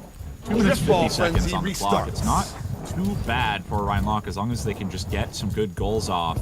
Night Halo pushing it up towards their own goal, trying to carve around, but Perry receives it, heading down towards Sewers, most likely actually flying up towards Nest, passing it to their teammate, but gets intercepted by the Chrysalis stack. Yeah, and just good defense. That front-facing defense does a really good job of pushing back the aggression, as Haunter's going to push up here and get themselves an opportunity on the goal, but no one else able to follow up. Divinus Lunaris and Night Halo a little too late as they now vie for control in the midfield. Over into that corner, Divinus Lunaris on the back end, able to scoop it up nicely, dodges Periopan wonderfully, gets an opportunity for a push-up as Divinus goes up to the goal. The shot, no, they fumble to the right side, and they're going to get a boost to reset. And right back into the corner we go. The battle between Orion Lock and Chrysalis slowly winding down as we enter the final 2 minutes. But instead, Orion Lock looking to send it back down, intercepted by Chrysalis. Orion Lock looks to get control over it, tackles in the center court, and they got close to the goal, but instead it's going to head right back over to the Orion Lock goal line, and it almost goes in. Divinus looks to collect and rebound, but instead it heads back down. Orion Lock swatting, trying to get control over this, and it almost goes in, but not quite. Bounces off the backboard. Those open goals play are the hardest ones to miss, and that one could have been the point they really needed to get things moving for Orion Lock here in this series. Hardest ones to miss, but also at the same time, sometimes the hardest ones to hit. You psych yourself out going, there's no goalie, I can hit this, then you miss it out. We saw it in Echo, we see it in Orion Drift, and most other sports games. Now going for the shot, it gets received by Haunter over on Chrysalis, trying to get the goal off, but Haunter again saves it. Markinos trying to get the ball back, passing it back to their teammate. They have no one on Nest, no back pass available. They just had to go for the shot, gets it denied. Markinos definitely low on boost at this point after being pushed multiple times. Night Halo clears it out, tried to go for a long shot, barely couldn't get it off, meaning it's reclaimed by the Orion Lock stack. Gets it taken. Divinus gets it back in their hands, may go for a clear, but I think they might be out of boost as well. Night Halo pushes it up. Boost is a hot commodity when it comes to these bigger arenas on the 4v4. Passing it up, but Orion Lock's goalie barely doesn't get hands on it. This is an opportunity for Chrysalis if they can just get the ball in hand. Nope, time is ticking, and they're not going to have enough from Orion Lock to score the points they need to take this round. And so Chrysalis should go up ahead, free and clear, once that timer does finish. And I think it's still in the air. Yeah, we're still in the air. And there it is on the ground. Chrysalis coming out on top with a 2-0 win in that best of 5. And round 2 of this Swiss bracket should be pretty close to done. We're going to go to a brief break again. When we come back, round 3 should be beginning. A lot of action left ahead of us for EU in our Swiss bracket for the Pioneer Cup in Orion Drift. Thanks for tuning in. Don't go anywhere. More action in a few minutes.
Prepare to Only start. Baron left alive. Where is Baron?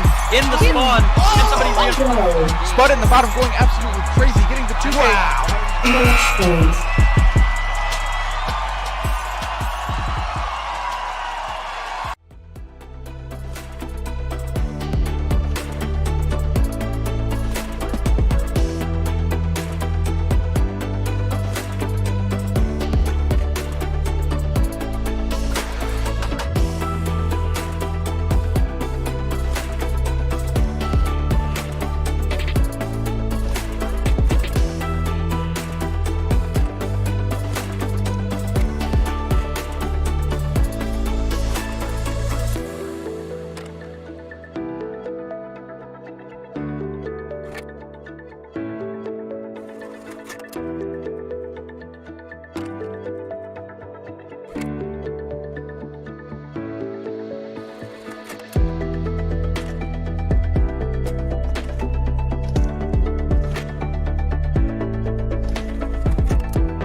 Welcome back, everybody. I wanted to take this time to quickly go over the Phoenix Invitational, an event that's coming up after our second tournament, the Ignition Cup, May 31st, on June 27th to the 29th.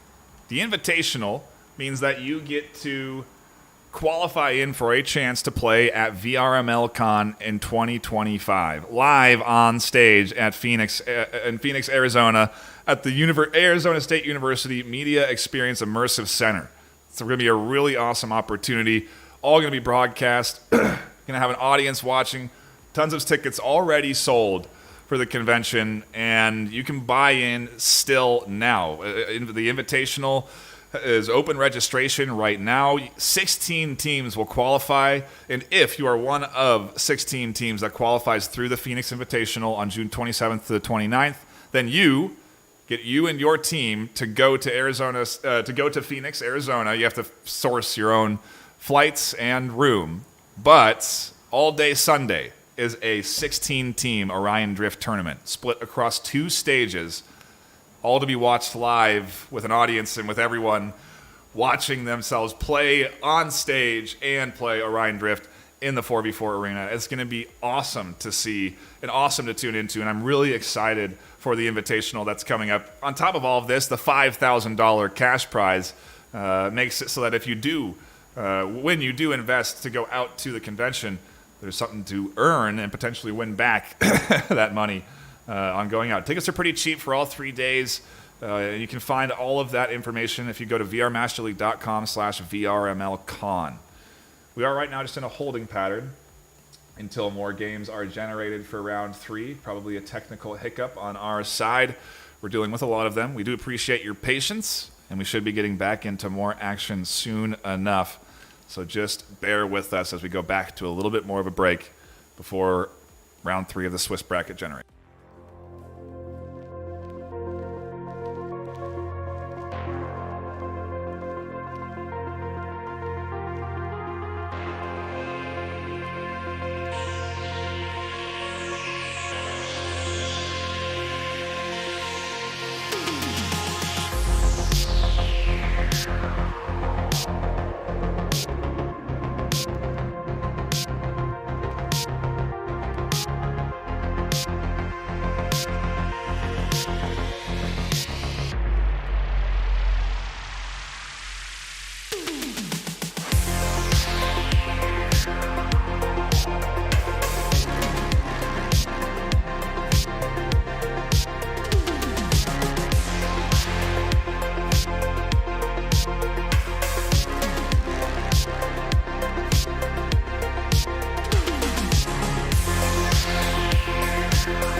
welcome back, everybody, to the Pioneer Cup. My name's Nightfire with 2 E's. I'm here with Gibular Bob and Plague Doctor, and we are ready to dive into our round 3 of the Swiss bracket, and we've got an impressive matchup, IV versus Cold. Plague, I'll start with you. How are you feeling about this one this afternoon?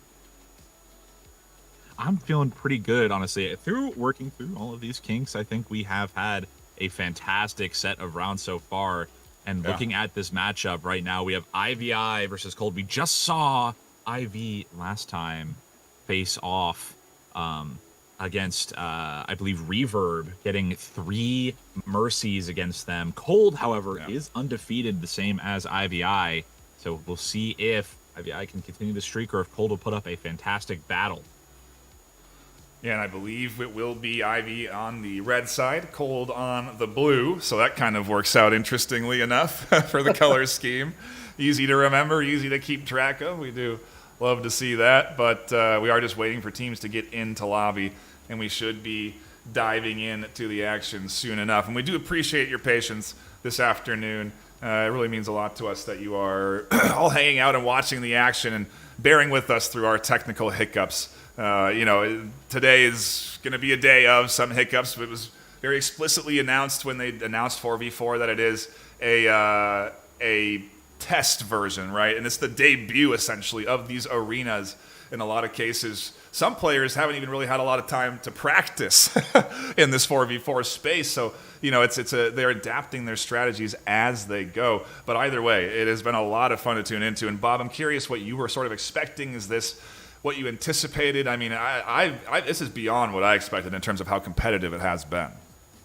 I gotta be honest, this is the match that I was probably looking forward to the most in the EU region. I'm glad that we're able to see it. IV and Cold both very dominant in the games that they play in. Cold has some history among the competitive scene as being one of the best EU teams. They've won several tournaments.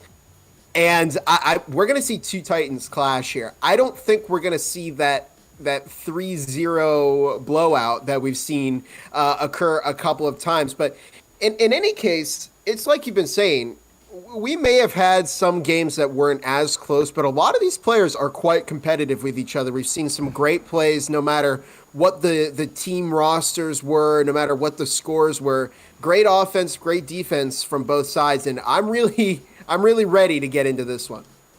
Yep, we have players jumping into lobbies still, as we have Mr. Venom swinging in for Cold. Their roster still populating. And, yeah, we are going to be getting into this series soon enough. One more player for the Cold squad, and we should begin round number 1. I mean, Plague, looking at the clips, looking at the highlights from today so far, what stands out to you the most? The passing, the defense? I mean, we've been seeing it all today. I mean, we saw a really impressive game from IV earlier that set us up for a very exciting matchup this time. But I think overall what I've been seeing is definitely the defense change from 3v3 to 4v3. I've been playing Orion Drift for a little bit now, and the 3v3 defense typically is one goalie. You have someone pushing up towards the logo to defend as well. But on the 4v4, we're seeing almost the entire team jumping to deflect the ball, trying to get it off, almost a full body block over the goal.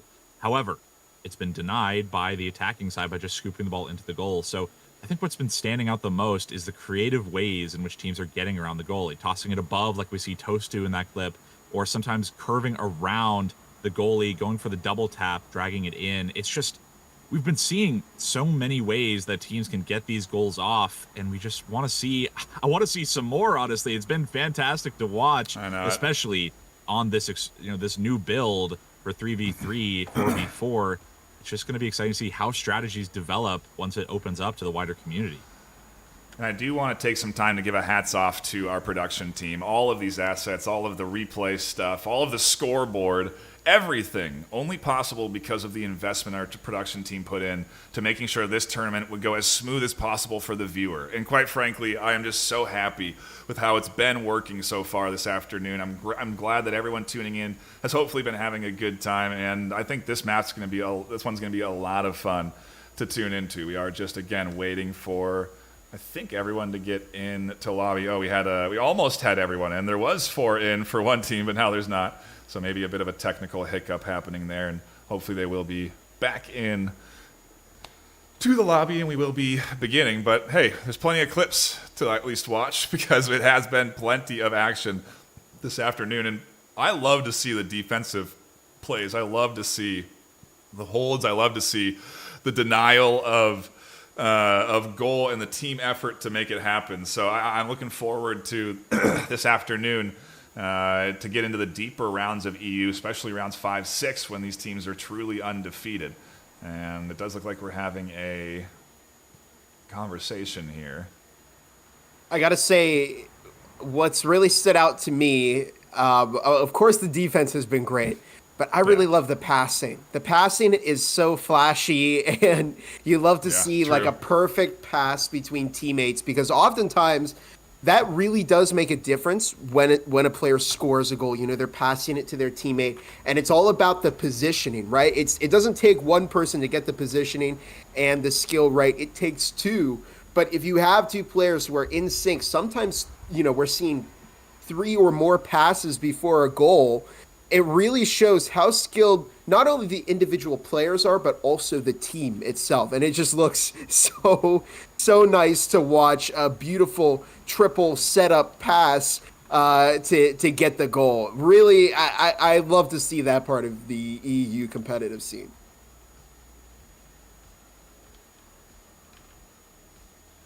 Now, you know, looking to get into the rest of these rounds, and I agree, Bob, we've had some fantastic passes, but also it's really been exemplary so far, which I talked about with Nightfire and Aiden last night for the OCE cast, was the carving, the ceiling carving, the wall carving, people utilizing their cars rather than just using boost or being on the ground, keeping their height, and also doing the quick turnarounds while carving with the ball. I think some players, maybe if they haven't played Orion Drift, as some of our new viewers haven't played, that is so difficult to keep the ball in your hands if you're doing a ceiling carve. It's already difficult to ceiling carve, but when you add on to holding the ball, making sure it doesn't fall out, making sure that you have no one following you to be able to push you out, it is just such a difficult maneuver to pull off. And we're seeing teams make it look extremely easy, especially IVI and Cold. We had Jim's Drifters last night on OCE that just really put out some fantastic work.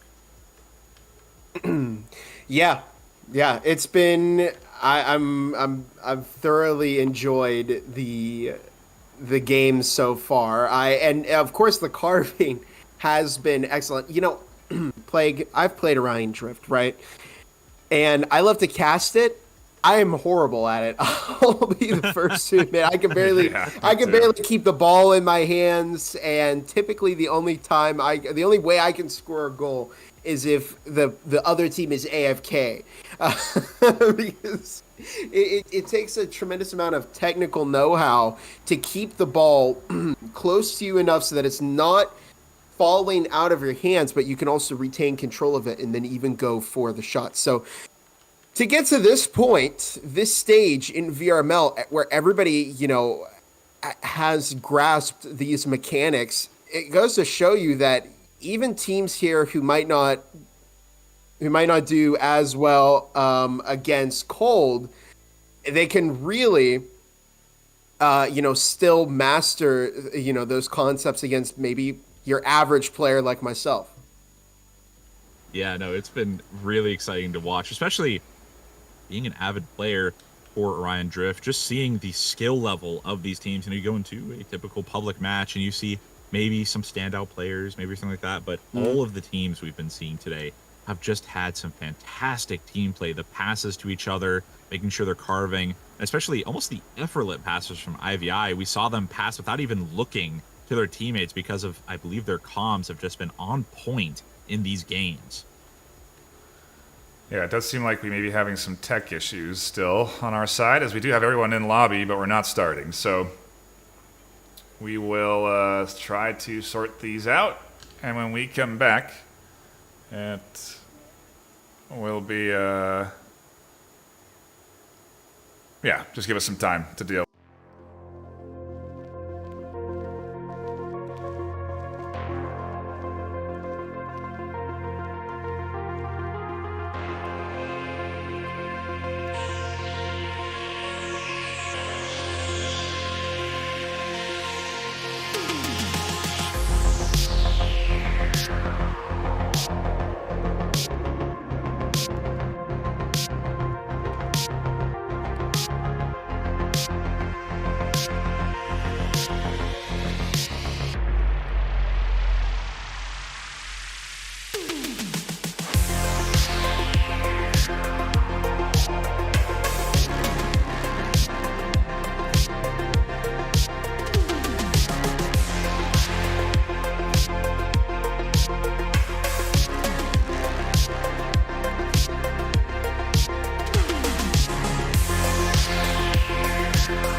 we are diving in to round one. We appreciate your patience dealing with our tech difficulties, but everyone here, from Ivy to Cold, is ready to go as we start our first round. And a nice pick from Tom's. Is it really going to be an opening point like that?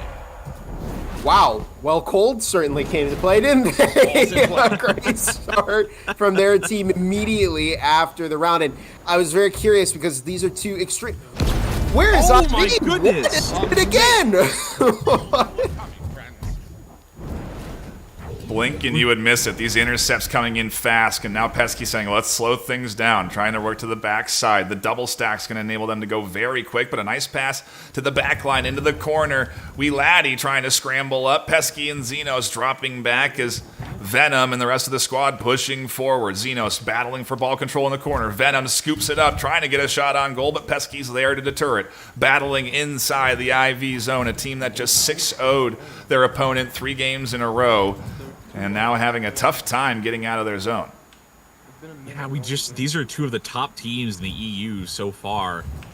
Cold and IVI both having some fantastic matches, winning the Masters tournament. However, Cold is just putting some fantastic shots down on IVI. The defense can't quite handle it, and that might be what we saw before. I don't know if you remember what I was talking about. IV has had some fantastic offense, but their defense might just be the chink in their armor that Cold needs. Yeah, it's... I've talked about offense, and both of these teams are very offense heavy, and it's really hurting IV because Cold is often getting the ball behind them and into the goal where there's only one or sometimes even nobody guarding it, and it's really played into their favor so far, just the aggression, the speed that Cold has over IV. The ball down in the bunker at the moment. Pug bringing it over to the IV goal again. Cold is going to try it. Outside, good blocking all around. IV trying to play a good defense, but there was Georgie. Checkmate. And the ball is back in the IV goal. Cold make it 4-0. We're back on it. Oh, here we go. IV trying to push it up the field, goes to mid. Immediately stolen again by Cold, but they get stopped by Nest. Wee Laddie trying to push it up to his team up on Halo, getting stopped by Georgie. Contested, Georgie gets the hit off, might not have too much boost, but is pushing up with his team. These teams scrapping it out, trying to fight over the ball, pushes it up to goal, gets saved by Xenos, reclaimed by Venom, going for the shot again, does not get it off. Gublin hoping to reclaim it for his team, get the clear off, and get a first goal on the board, but it's cleared to Mound, denied by IV again. Just trying to get some fantastic shots off as it's reclaimed by Xenos for the IV stack, hoping to push it up the field to their team. Really brawling here down in the sludge of the sewers as Pug fights with this trio as Gublin and Xenos challenging Venom. The cross pass to the center and a great denial from Pesky. Is that a shot on goal? Is that a long-range shot? Oh. I think it is. Just rolled in, but that was exactly what IV needed. They had to start putting some pressure on. Look, they've got 2 minutes, so they could score 3 times, but that means they're going to have to play fast, like Cold is, get that ball in the goal as quickly as possible, because they are starting to run out of opportunities. Remember, this is a best versus of 5, and it doesn't even matter, because Cold scores another one, and IV, despite getting a goal, are now back to a 4-point deficit. Yeah, good pass work here between the two of them there. Nice, like you said, Plague, the pass work, something to really pay attention to in this series. Gublin trying to push it up. We're just seeing the defense from Cold is very good. Now pushing it back up to the goal again, and no goalie, but IVI barely is saved by the crossbar. Venom hopes to push it up to his team above the goal. No one has boost. Gublin picks it up for IVI. Big opportunity for IVI if they could go for the long shot. There's no goalie for Cold, but they decide to hold on to it, pass it up to Nest possibly. They just go for the shot, the solo shot, and IVI gets their second point on the board. 50 seconds left on the clock. It's definitely not unwinnable for IVI. However, Cold can take their time. There's sweet time to get this off. They need to... IVI has to do something drastic to get out these rounds.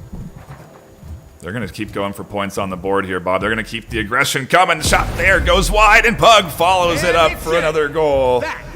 The lead maintains a 4-point lead here. 30 seconds left. I don't know if it's mathematically possible for them to be able to score at this point as they're just trying to get out of the midfield, and oh no, scooped up by Az Georgia with the aggressive front line. And every goal, Yeah, every goal that Ivy gets, Cole gets 3 more before they can score again. It's been really rough for Ivy in this first round, and they're getting it back towards the Cold goal, but Cold, all they have to do is hold the ball, and the game is over. Cold will take round number 1 in this series in, dare I say, quite a dominant fashion, Nightfire. Yeah, they were looking real good playing through that series. You look at the match clips, it is populated mostly with Cold replays. Some big steals there, and that last one really stands out to me. Mr. Georgie is really being a big threat all series long on that front line, just making it hard for Ivy to get into the rhythm that we saw them in just a round ago when they 6-0'd their previous opponent.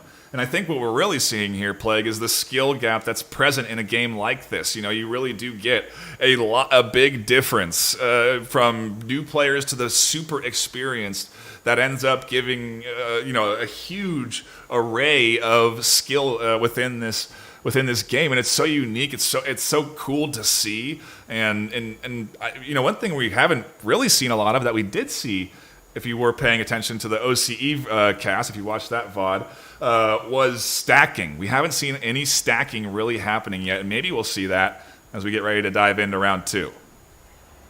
Stacking, of course, when one player grabs onto another one and they form this kind of big unit that moves through the entire field. And it does have a place in competitive, but to Nightfire's point, we haven't seen it yet. So maybe teams are waiting for the big leagues when we get to the finals tomorrow to pull out the crazy strategies. But in any case, we're starting round number 2. A lot of pressure from IV onto the Cold goal. Georgie looking to deflect, trying to get Gooblin away from it. Good tackle from Toms, who's going to get control of the ball, but Gooblin grabs it, and it's now back over to Bunker, and control of the ball is heading over to Cold.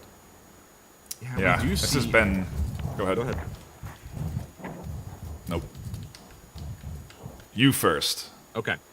So one thing we do see typically that, we haven't seen stacking, but especially in the OCE when they had ball control after getting scored on, we saw a lot of re-grabbing where they'd push off each other to gain a lot of speed. They got a lot of goals because of that long shot. It's just something that we aren't seeing a lot of these strategies. It's a difference between regions almost. I'm curious to see what different strategies NA will employ between these two. Yeah, no kidding. Yeah, it's hard to... It feels like we're in with so many games already, 24 matches being played. It's hard to imagine what's potentially 70 matches at a time being played is going to be like as that shot gets denied by AS Georgia. And this has been a long half without any points scored so far as this defense from IV springs alive and swats it away. Is that a clear? Is that a shot on goal? It's awfully close, but Toms is there. Yeah, Cold is... Their players do perform good defense, especially, you've got Toms in the back of the court, always making sure that somebody is there to defend, even if the push is up towards the front of their opponent's goal. But in any case, it's going back over to the corner. Venom intercepts. Nobody has scored in this game, and we're almost 2 minutes in. Kind of a scoring drought between these two. Cold, they came in pretty strong in round 1, but so far they have not had the opportunity to get as aggressive as they did against IV. Ooh, there it was right there, an example of the stack push. See how fast Georgia got now, and they're flying forward for the shot on goal. A beautiful play from them to put the first point on for Cold. Now Laddie trying to push it up, but getting denied by Georgie somewhat, having to push it up below and above. Gets denied by, I believe, Nest there. Gets it taken by his teammate, Gooblin, pushes it up the field, hoping to pass off to his left to get the shot off. Now in the hands of Pesky, who gets a fantastic corner shot that'll bring IVI even with Cold 1-1. 2 minutes 20 seconds on the clock, and we've seen this as a trend. We have 2.5 minutes without any scores, and then immediately we get 2 scores in the span of 30 seconds, and it's going to go back and forth from now. Up the top, Pug going for the shot on goal, but it's denied by Laddie. Xenos for the rebound. Pug gets it instead. Now they have possession. Pesky's still going to bug them. Tries to get the control of the ball back, but no, it's a scuffle in corner still. Cold tries to get it. It's passed across the court to Venom. Past the court to to Toms. but Gublin will instead collect it, and now IV almost had possession. Georgie again. There's so much pressure on the IV goal. Cold is getting it ever closer, but Pesky, not if they have anything to say about it, taking it back over, pass to Xenos, and it's a shot on goal, and it's in for IV. They take the lead. I think this might be the first time they have the lead in this series, Plague, and it's kind of a big change from the 7-2 near mercy they just had in round 1. Yeah, no, Oh my. And, oh my gosh, and the decisive goal immediately tying it up. I was only about to talk about how Cold is going to have to get a score off, but now it's evened up. 55 seconds left on the clock, and they go for another shot, and IVI's again. We talked about this before in previous rounds. IVI's lack of goalie coming back to bite them as Cole just goes for 2 long shots. No defender from IVI to block it off. Trying to go for it again, but it looks like IVI's identified that, trying to push up together. Ball chasing together, passing it over to Mound, flying it up above the goal, hoping to get a pass off to his right. That's open channel. Gets taken out, and Weeladdie barely can't get the save. That is IVI down 2 points to Cold. 20 seconds left on the clock. The time is ticking for the IVI stack. Attention, travelers. Yeah, I don't know if they can even make it happen. They got to put a point in here, get the intercept, and then score again, but it's swatted away, and the time ticks down. Mathematically impossible for Ivy to put more points on the board at this stage, and Cold will take another round win. It's not a mercy. It's not nearly as bad of a loss as round 1, but it's a big win for Cold nonetheless. I mean, this is an IV squad that, again, mercied early. Cold looking super strong now, but as anticipated to some degree, Plague, just from their past experience. So it makes sense to see them playing as well as they are this afternoon, but it's a great challenge from IV here. Oh. Yeah, I gotta say,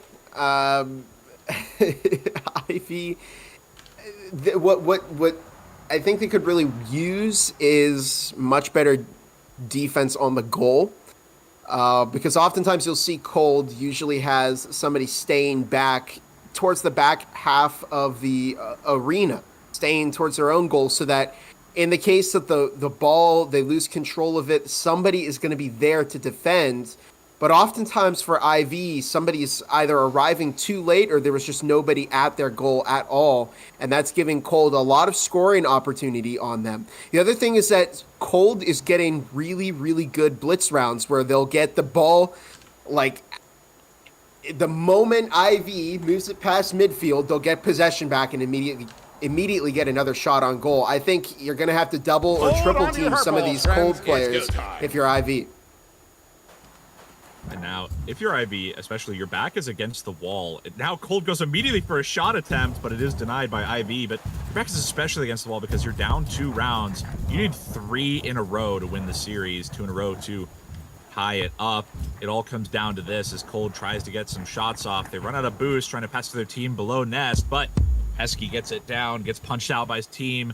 Gublin gets punched again as Pug recollects it, has some boost, hoping to push it to his team, but it falls down into a crack. Xenos picks it up, hoping to clear, pass it to his teammate over on Mound. Instead, pass it up over towards his Halo, pass it towards Gublin above goal, but gets pushed out by Venom. That's a fantastic backhand clear from Venom, allowing Toms to get his hand on the ball, hoping to pass it up the field.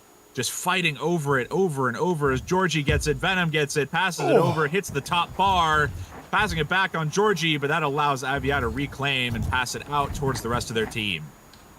Pesky now going to lead the charge here for a good cross to Gublin, an open goal opportunity. No, denied by Mr. Venom, and Xenos now dribbling their way with a great wall carve. What a wall carve and what a goal. What a play. It was sketchy there for a moment. It looked like it was going to be another denial by Cold, but IV are bringing it back like disco in this game. They don't want to lose just yet to Cold. Reminder, if they lose another round, they will have taken their first loss of this Swiss-style tournament.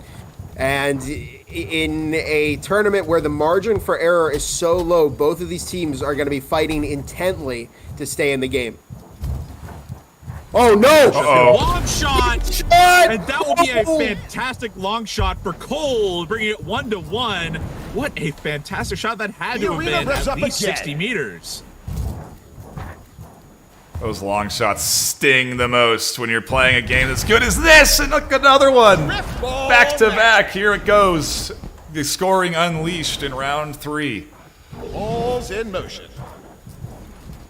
Up I'm at a loss top for words. again on Halo. Mr. Venom's got possession. Cold's going to go for the shot on goal again. And it almost goes in. Bounce off the backboard. Tom's tries one, and it doesn't go.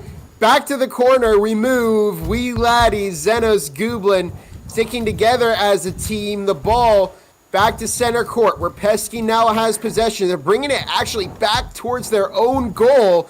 That's a little bit crazy for Ivy. I think you would want it to get as close to the Cold goal as possible. Gooblin now has possession, bringing it up top in front of the IV goal. They're working it back down the field slowly but surely. Into the bunker we move. Gooblin takes it over. Oh yeah, they're holding the ball. Perfect strategy for IV. They know they're ahead of Cold, and this might be... Well, you know, we have 2 minutes on the clock. So, I know, they'd have to buy a lot of time. Aside for boost. They needed boost in order to push it up the field, and currently the one who was holding ball did not have any boost, really. So they pushed it back to their side, had some defenders, able to grab boost, pushing the ball upfield now. But it gets stolen by Mr. Venom, back again from Xenos. Mr. Venom has a good amount of speed, pushes him out. Xenos trying to 1v4, barely can't get off. He had no teammates to pass to. Pesky trying to catch up the shot as, I believe, IVI picks it up, passes to the teammate. Gooblin hoping to pull it back around on Mound, getting pressured by 3 different Cold players. Now it's in Mr. Venom's hands, pushing it around. Gets away from Gooblin, pushing towards the goal. There's just the goalie, and gets the shot off, bringing 2-2 in this series. Cold versus IVI. If IVI can't get any shots off, Balls in motion. can just get one more, it'll put the pressure on IVI. But IVI is not going down easy. Good cross shot there to get a clear, but Mr. Venom is ready and waiting. Gonna do some dribble work here, keeping it out of the hands of the opponent, and we're tied. Like you said, 2-2, so time, that's not necessarily a huge problem for either team, really. We could go into overtime, and then the first goal to score wins, and at this stage we could be heading there, or maybe not. There's the point that puts Cold up with 30 seconds left. Beautiful pass again to Mr. Venom, and a great cross shot into the goal puts Cold ahead. And now, if you're Cold, you can either go and try and apply pressure on IV, but I think if I'm Cold here, I'm just holding the ball, trying to keep it on the IV side. Nobody's at the goal. Pesky manages to get it. A little bit of a lucky save there from IV. Georgie brings it back over to the goal. Denied again. 5 seconds on the clock. Can IV score the goal to take it into overtime? It does not happen. And Cold are your series winners. And IV no longer undefeated in this Swiss championship. Let's talk about the effortless looking series of passes from Cold to score their last goal. Saw them pass 5 or 6 times between each other, almost not even looking to pass to their team. You can tell their comms are just on point today for this series, and now they're on top with a 3-0 lead in this tourney. We're going to go to a brief intermission. When we come back, we'll dive into a continuing round, maybe one that's going into a round 4 or 5, but we do need some time to settle that. So do be patient with us, and we do appreciate everyone tuning in, hanging out. Hit the subscription button if you haven't already, and we will all be seeing you in just a few minutes for more Orion Drift VRML action.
We are diving in to a series already live. I believe it was a 6-0 to Chrysalis versus Quantum X. And Ball's in play. I believe another 6-0, but I'm not quite sure yet. We'll get the scores fully reported to you here in a second. Either way, we've just traded a point back and forth between these two. And so we're into a tied 1-1 game. I believe We're back on it. might be Here we go. reversed, if I'm not mistaken. Pebbles pushing it up towards the other side. As you do see Rated pushing it up towards the rest of their team, trying to just get some good hits off. Not quite able to. Actually, I believe we're in the wrong arena. Are we? Yes. Oh, you're right. I'm in the wrong arena. I went to Party Poopers and... Sorry, folks. My Anyways, apologies there. currently over in the Quantum X and Chrysalis arena, there's Skull Gaming sending it up high, intercepted by Haunter as Chrysalis making their move and almost a shot on goal. But Chromosome sends it up to the Halo, intercepted once more by Chrysalis. They're trying to get pressure away from their goal, and Chromosome is actually bringing it towards their own goal, and it's a score for Quantum X. I think I've got my colors. Yes, they're reversed. Chrysalis is defending on the red side. Quantum X is defending on the blue side. We see Divinus trying to push up from Chrysalis, hoping to get the ball on the other side, getting pressured by Chromosome. Chromosome able to claim the ball, but not quite able to get hands on him before it falls all the way down, able to get to his teammates. Looks like Skull Gaming trying to pass it up to the rest of his teams. Chromosome picks it up. Haunter pushing him in on him, but can they get the pass off? Goalie saves it, but Chromosome picks it back up. A series of passes. We'll see if they can get this shot off. Oof, a little botched pass there. A fumble that almost gets scooped up by the Chrysalis squad, but ball control definitely going into Quantum X's hands here as Z Drifter tries to do some floor juking, tries to get through this entire defense, but can't get the ball past a good front line. Back over to the blue corner, Quantum X defending from this Chrysalis team, and it's up top to the Halo. Skull Gaming with the ball, looks for the shot on the goal, and it's in! And it's a point for Chrysalis. For Quantum X, sorry. For Quantum X, yes. Quantum X. Quantum X now up 2 for Chrysalis. Night Halo pushing up with the ball. He's going to get pressured by Chromosome again. Chromosome seems to have first pressure every time. But Divinus goes to receive the pass, barely misses it. This is a huge opportunity for, I believe, Chrysalis to push it up the field. Tries to get the retake, but Haunter misses it. Chromosome picks it up, looking to push it up towards their goal, passing it over. Chromosome again picks it up for Quantum X, but gets intercepted by Divinus from Chrysalis, pushing it up towards the enemy side. There's not a goalie currently, but they're trying to get some defense up, trying to solo it out, gets the shot off, and an own goal from Quantum X will ensure that Chrysalis picks up their first point. Play kicks off. And that is one way to get on the board. Has a little bit of a punch there, pushes back that advance through the midfield. Z-Drifter with a great pass up to them. Tries to go through the trio on defense, but it feels like Chrysalis are starting to harden for this late stage defense, and that one slips through the cracks. It's tied 2-2. You can see there was some frustration on the Quantum X side. It just slipped right through their fingers, and now they're in a little bit of trouble. It's 2-2. There's only 40 seconds left in this round. Chromosome taking it to center court, looks for the shot on the goal. Divinus tries to get control for their own team. A scuffle, and it's over towards the goal, but it's denied quickly. And they're going to have to fight for control once more on Quantum X. Hoping to get the ball. Divinus has it up in the air. Doesn't have a lot of boost left over. Passes his teammate over on the right, but it's claimed again by Quantum X, pushing straight towards an open goal. Oh. And Chrysalis getting scored on. This Quantum X scoring. 5 seconds left on the board. Chrysalis cannot let this ball hit the ground. If it does, that there is you have it. going to be What over. an It incredible does play hit the of ground, and Reverb that is going to be a round win for Quantum Power X. fans from the bus. Now we should be at 1-1 round-wise, evened up. Still neither team having that much of a lead. I think it might be. Actually, it might have been the I series. think it might be 2-1. I think Chrysalis have 2. 6-0 and 5-1 is what I'm seeing in rounds 1 and 2 as scores reported for Chrysalis Quantum X, and I do believe Quantum X just put their first one on the board there. So we are going into a 4th round of this series. I don't think it is over. No, maybe it is over. I guess I'm confused. I'm not sure what we're doing here. But we do apologize again. Some tech hiccups here and there. Maybe it was a 4-0. It's hard for us to tell when we made a round on where the score. I think on who got the scores. So it could have actually been Quantum X going 3-0 right there. Maybe they went 6-0, 5-1, 3-2, and that would make more sense because I do think the series is over. So I do believe Quantum X is our champion there, and we are going to go to a break. Wait for the generation of round 4 in this 6-round Swiss bracket. So there's more Orion Drift left. 2 streams still live, so be sure to catch action live on the other one if it's happening there. But we'll be back for more in a few minutes.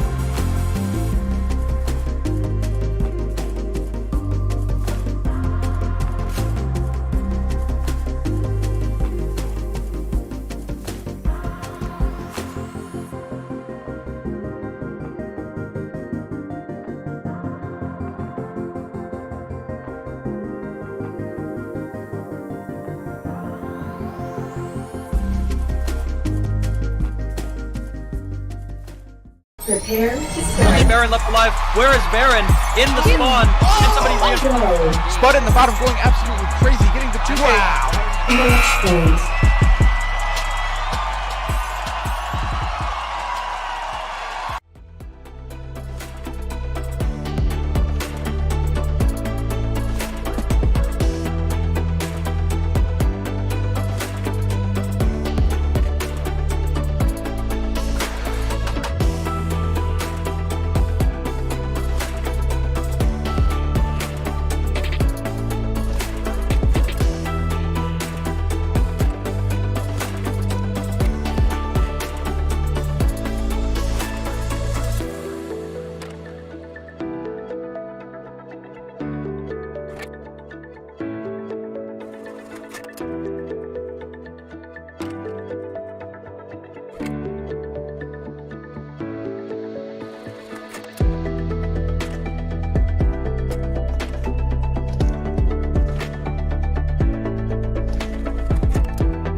Prepare to Only start. Baron left alive. Where is Baron? In the spawn. Can somebody reinforce? Go. Spud in the bottom going absolutely crazy, getting the 2K. Match point.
Prepare to Only start. Baron left alive. Where is Baron? In the spawn. Can somebody reinforce? Go. Spud in the bottom going absolutely crazy, getting the 2K. Match point.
Prepare to Only start. Baron left alive. Where is Baron?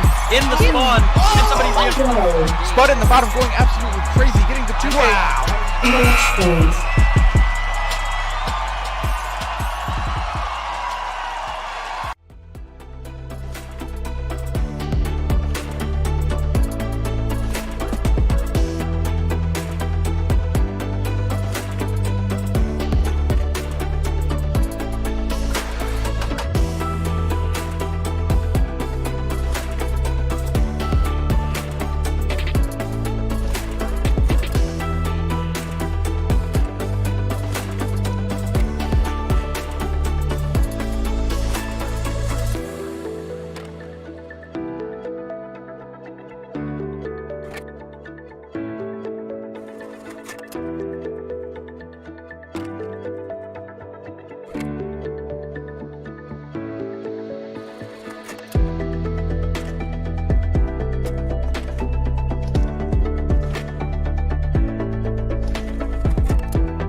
Thank you all for patiently waiting for us. We are still in a holding pattern here on this channel. I recommend you go over to the other channel that's live right now, Stream A, the main stream. Both Palador and Finto broadcasting OD versus Reverb.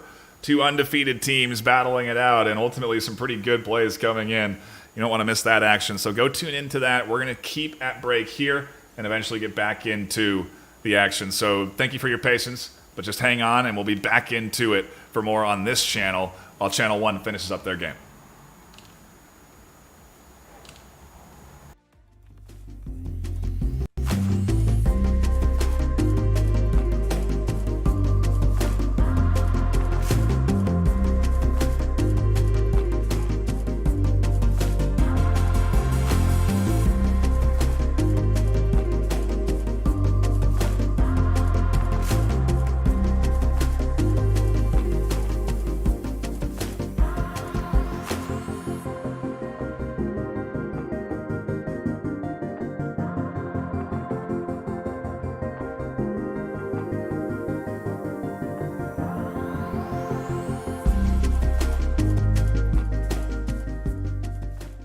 Prepare to Only start. Baron left alive. Where is Baron?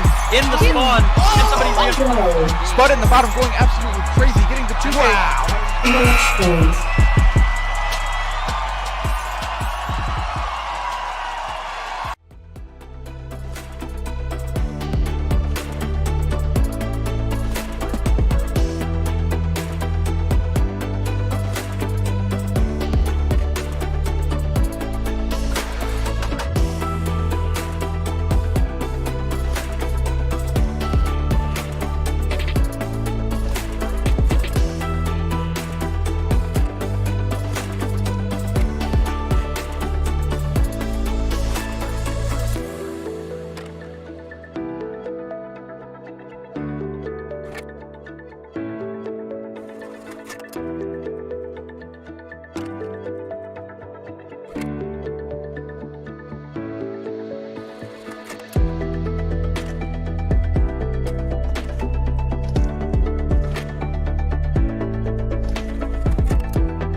Welcome back, everybody. We are here with our next matchup of the afternoon. It's Quantum X versus European Football Club, a best of 5 between two undefeated teams.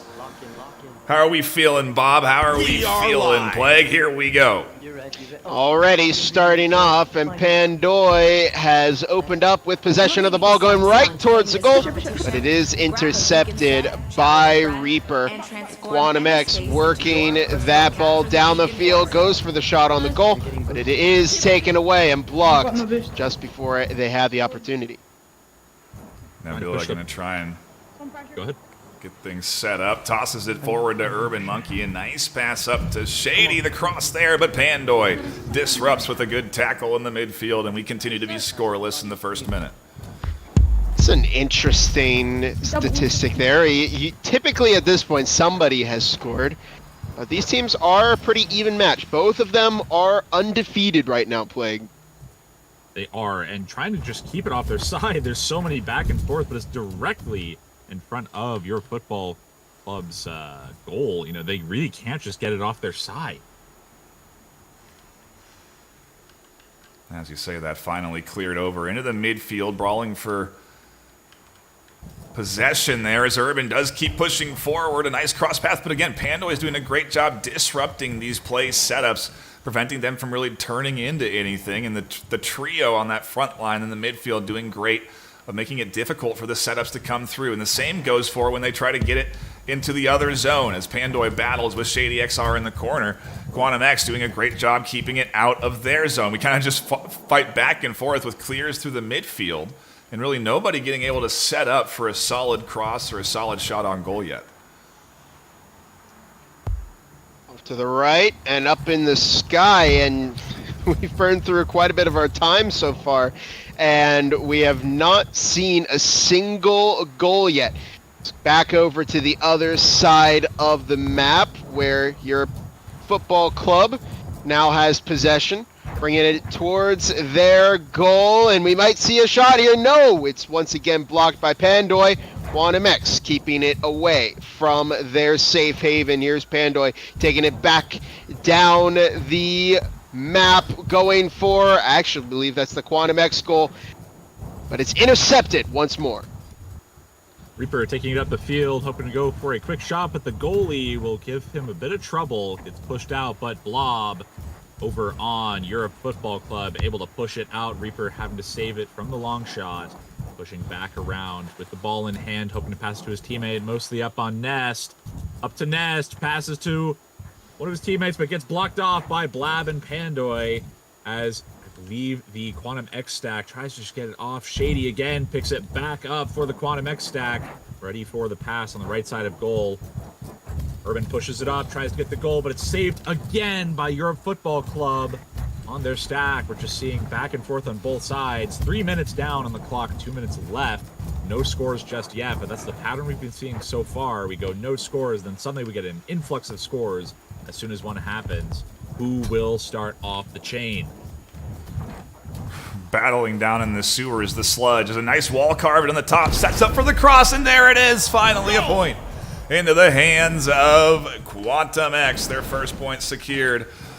And we'll see. Can European Football Club come back with a nice push forward there? Ooh, almost a good cross through the center, but Urban disrupts. Problem is, they're going to have to really hurry up on European Football Club because they burned so much time in that initial scuffle with Quantum X. Possession of Reaper right now, and they are going to shoot it towards their teammate. Shady has possession, looking to take it to corner. Good tackle from European Football Club, but Gluffs with the interception. It's being tossed down. That could be a goal right there. Will it roll in? And no, there's not enough time for Quantum X to save it. Europe Football Club puts a score on the board. Now trying to just get it down. Nebula passes it up from their side. 1-1 so far. Shady hopes to pick it up and pass it up again, but the goalie gets it out. Pandoy and Nebula fighting over the ball, back and forth. Pandoy looks to get the clear off, but barely, just can't. Now ball back in hand for the Quantum X stack. Hopes to get up to the goal, but the defense from Europe Football Club is stout. Push it up towards the goal. Goes for the push. Goes a bit of an awkward angle on the side of the goal, which will allow Quantum X to lose out on the goal. Your football club able to push it up the field, getting denied. Reaper again in hand for Quantum X. Just him versus the goalie. Gets it in around the goalie. That will be Quantum X going up 2-1 over your football club. 12 seconds on the clock for your football club to get a miraculous goal off.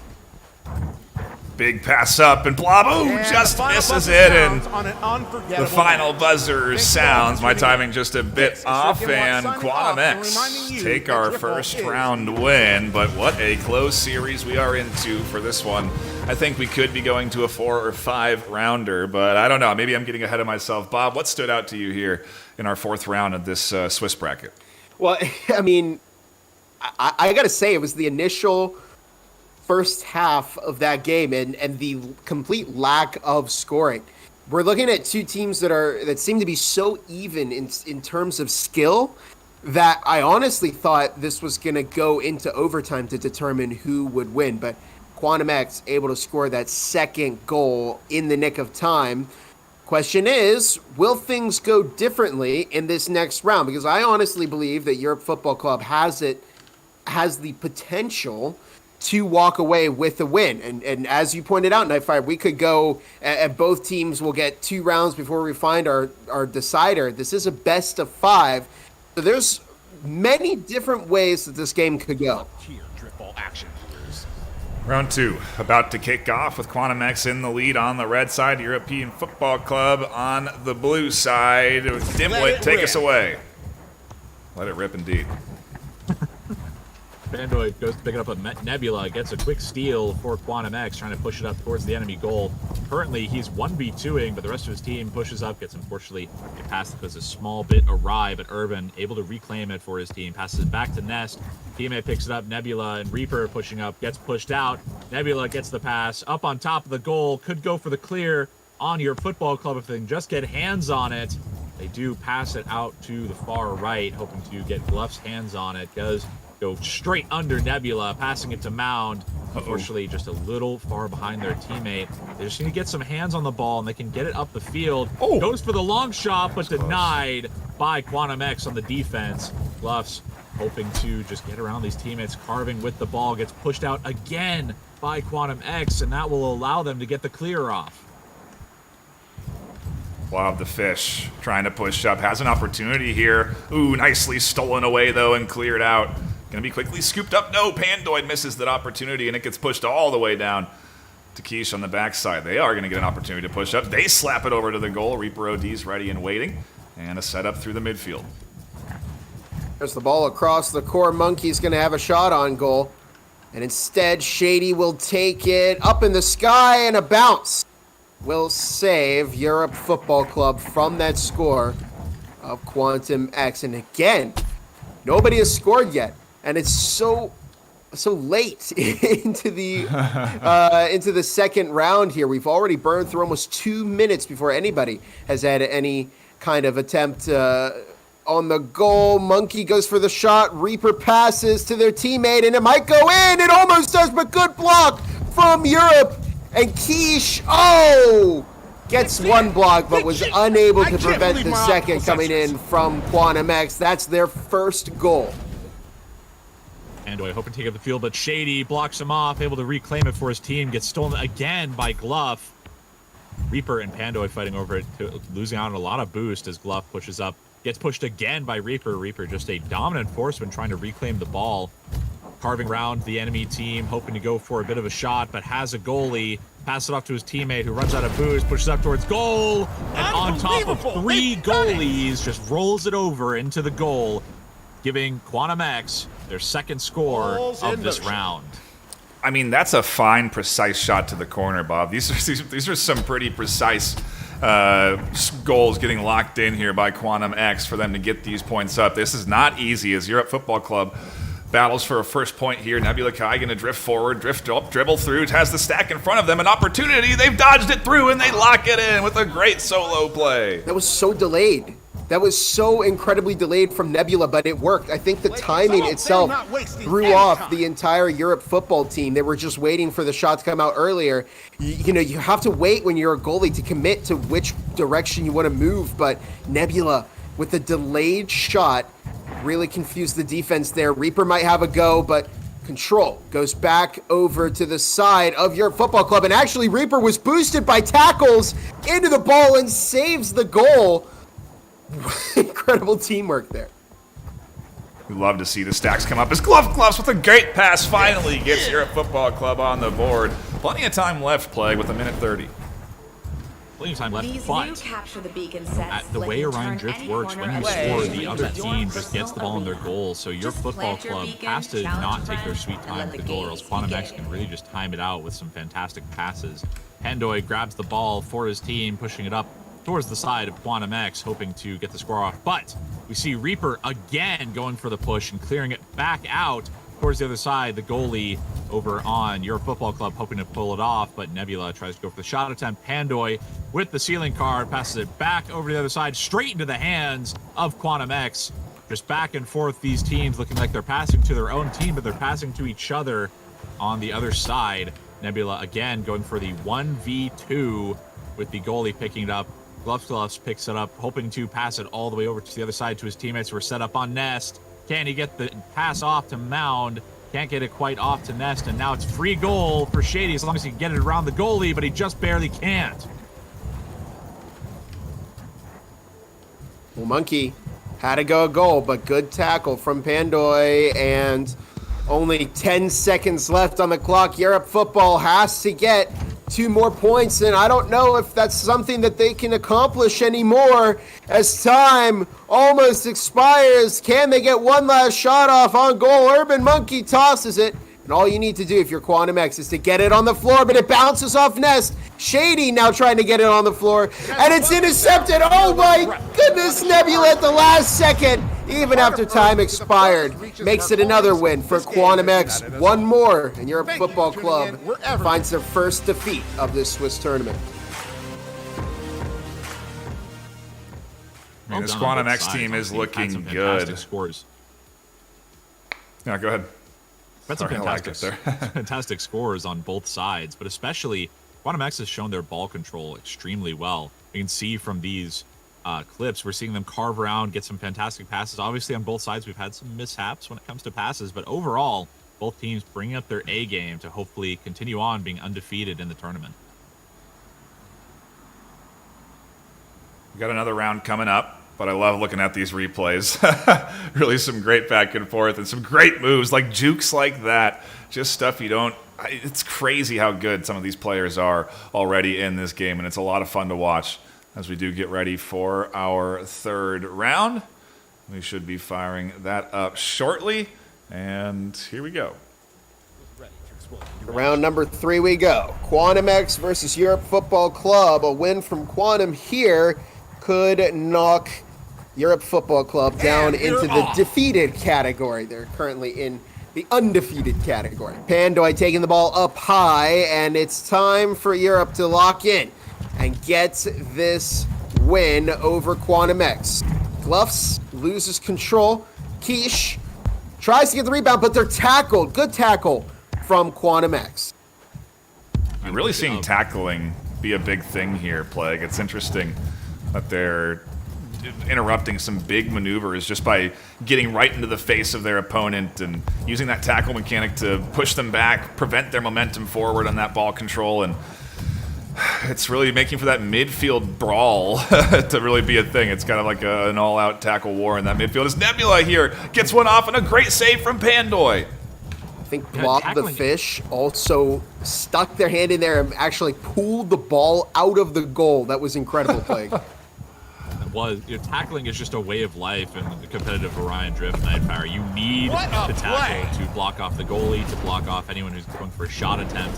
And it's something that a lot of people, I've seen in pubs, obviously some players complain about it, but you need to have tackling to block off these plays. And we're seeing that in play now as Shady goes for the tackle, trying to go for the shot attempt, gets blocked off. Nebula gets the tackle to hopefully get it off onto their side. Pandoy claiming the ball, going for the boost, hoping to maybe go for a long shot, but there's a goalie, pass it straight to his teammate, but it's a bit of a mishap that gets it in Reaper's hands. Reaper's been a terror when it comes to tackling so far, trying to continue that. Claims the ball again after being stolen for a second on a 1v2, 1v3 now. There's no one to help him. He has to get this shot off, goes for a backwards, but barely can. His gloves, gets it away from the front of the goal. Trying to do a little clip farming, it feels like, here in the late stages of this round, as that shot does find its way through, and a point into Quantum X's hands to quickly tie us up 1-1. We're live once more. If you want to talk about star players for Quantum X, Nebula is definitely your pick. Able to get in past this incredible defense from Europe Football Club and just insert the ball right into the goal. But again, good defense has been a key part of the Europe Football Club success, and they just score another goal onto Quantum X. This could be the start of the comeback. We're about halfway through this round. Can Europe keep the lead? That's the question. Oh, and a great bump back. Oh. Go ahead, not fire. A nice pass over to Reaper again. Reaper, that's center line for the Quantum X offense here as Nebula does a bit of dribbling, sets up for the top line shot, and no, Pandoy intercepts, disrupts, and eventually clears out to the corner of that ball. Nebula has to be very low on boost at this point. He's used a lot of it to try to help his team. Urban passes it up to his teammate, barely loses it. That's Quiche over on Europe Football Club, clearing it out, but gets straight back into the hands of Quantum X, hoping to pass it up. Not a lot of players to pass to, and Blob steals it from the pass up, but then Reaper again steals it back, but passes straight back to the other team. Passes it to himself, actually, up on the top rope, and they get the score. That is 2-2, minute 30 left on the clock. There's not too much. I don't know. I don't feel comfortable calling a prediction at this point, guys. It's been a fantastic match so far, and Europe Football Club has really shown their chops. I wouldn't count Europe out yet. They are just one round away from taking their first loss of this series. But that, oh no, huge misplay. Nobody was on the goal. And then for a team that has had a significant defense throughout this entire round, it's very unfortunate that there is just nobody there in that crucial moment. That's going to put Quantum X ahead. And now what you're going to see is, I think Quantum X are going to slow down the game, apply a lot more pressure to the Europe Football Club defense, and just hold the ball for as long as they can, because what they can do is time it out. There's only 40 seconds left on the clock. 40 seconds left. They might not be seeing that, though. I think they're just seeing red as they go for another shot. It's saved by Pandoy, but an ambitious long shot into the hands of your Football Club. There's no goalie for Quantum X. If he can just get it away from these defenders, there's just Shady now, but he passes it over to the right, hoping to pass it up to the top left to one of his teammates. Gets saved by Quantum X. 15 seconds on the clock. That is only between your Football Club and Quantum X from who wins this round. If Quantum X wins, that is going to be it. And it's looking somewhat likely. 7 seconds on the clock. Can't count your Football Club. Oh, yeah, they go for the long shot, but it's saved by his teammate. Saved by Reaper. 0 seconds left. If it touches the ground, that's it. Game is still on until the ball touches. It's ever important to not let it touch. Shady saves it, pushing it up and around towards the goal. Trying to go for a victory lap. Quantum X passing to each other. Drops to the ground, but saved by Shady again. Reaper passing it up to the rest of his team. And they go for the closeout shot. And that is Quantum X winning 4-2 over Europe Football Club. Nightfire, that they didn't even have to do that. They could have just hit the ground, and they passed it all the way to the goal. That's a power play there from Quantum X. They felt very, very in control that game. Yeah, that was a fun one to see, but a quick one, as we are now done in 3 rounds. No mercy, no crazy scorelines, pretty close back and forth, and ultimately a really fun one to tune into. It's what you'd expect when you get into these later rounds of the group stage with some of these undefeated teams.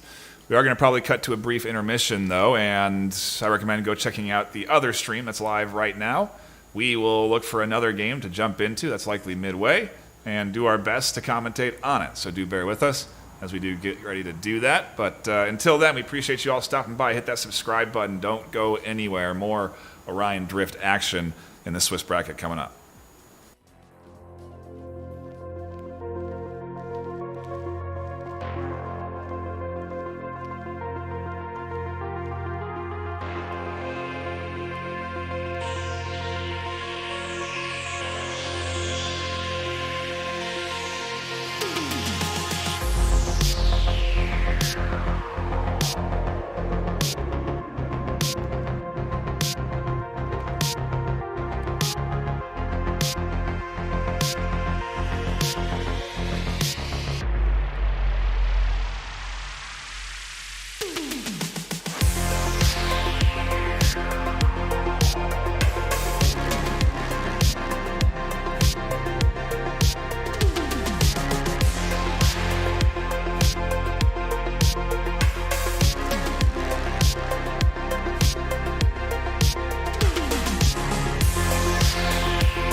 we do apologize for the delay, but I did want to bring to your attention the Phoenix Invitational. If you weren't aware already, another tournament coming up June 27th to the 29th.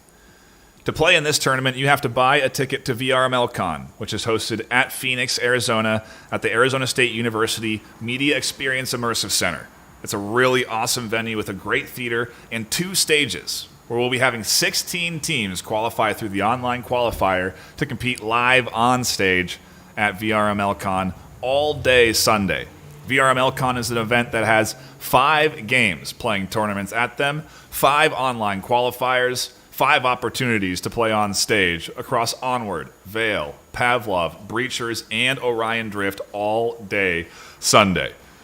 It's a Friday to Sunday extravaganza, so you do want to check it out first you can. And again, if you haven't picked up your tickets already, go to vrmasterleague.com/VRMLCon, and you can pick up your tickets to get ready for the Phoenix Invitational. We also have the Ignition Cup coming up, another tournament that we'll be talking more about in the following month. That starts May 31st to the 1st. Another $1,000 prize pool there to get split across regions, and we do hope to see even more players than we have in this one then.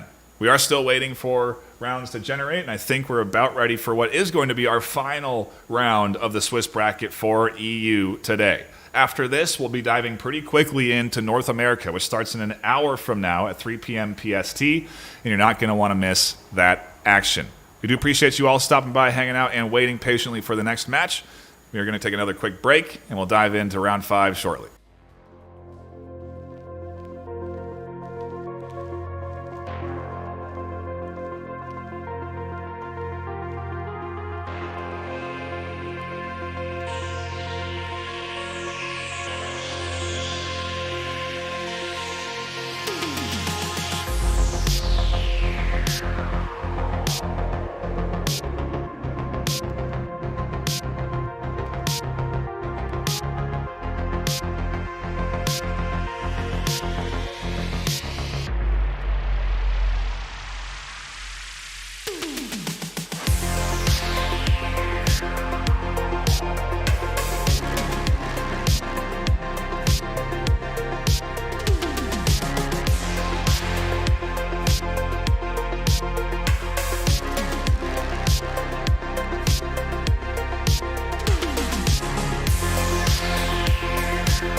Welcome back, everybody. We are diving in to our first round of the afternoon in this 5th Swiss bracket. Oop, and I think I just went to the wrong arena. No, I didn't. I'm in the right one. My apologies. Today we have SBI versus Unspoken. I believe it is SBI on red and Unspoken on blue side, but I could be wrong. As Toast serves up here, and we do get ready to dive into the first shot on goal. Nicely knocked away as Laris going to look for possession. Matson King vying for possession up through the midfield and battling up over the top. A nice slam from Radius as the cleared it up to the center, up to Buzz, and they try to go for the shot up there, but can't quite coordinate with their squad here as Mats Kinning does serve it up nicely to Glaffier there and almost pushes it through, but I do not know. Clears it out. Mats Kinning in the midfield knocks it away, and we're into round 1 here. Still scoreless as these teams try to find some purchase up through the midfield. There's Aratus taking it across the court.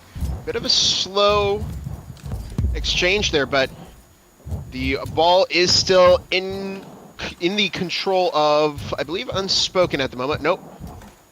A shot on the Unspoken goal, and there it is. I believe that is that a little lost. Is that was a goal for Unspoken? Correct? SBI.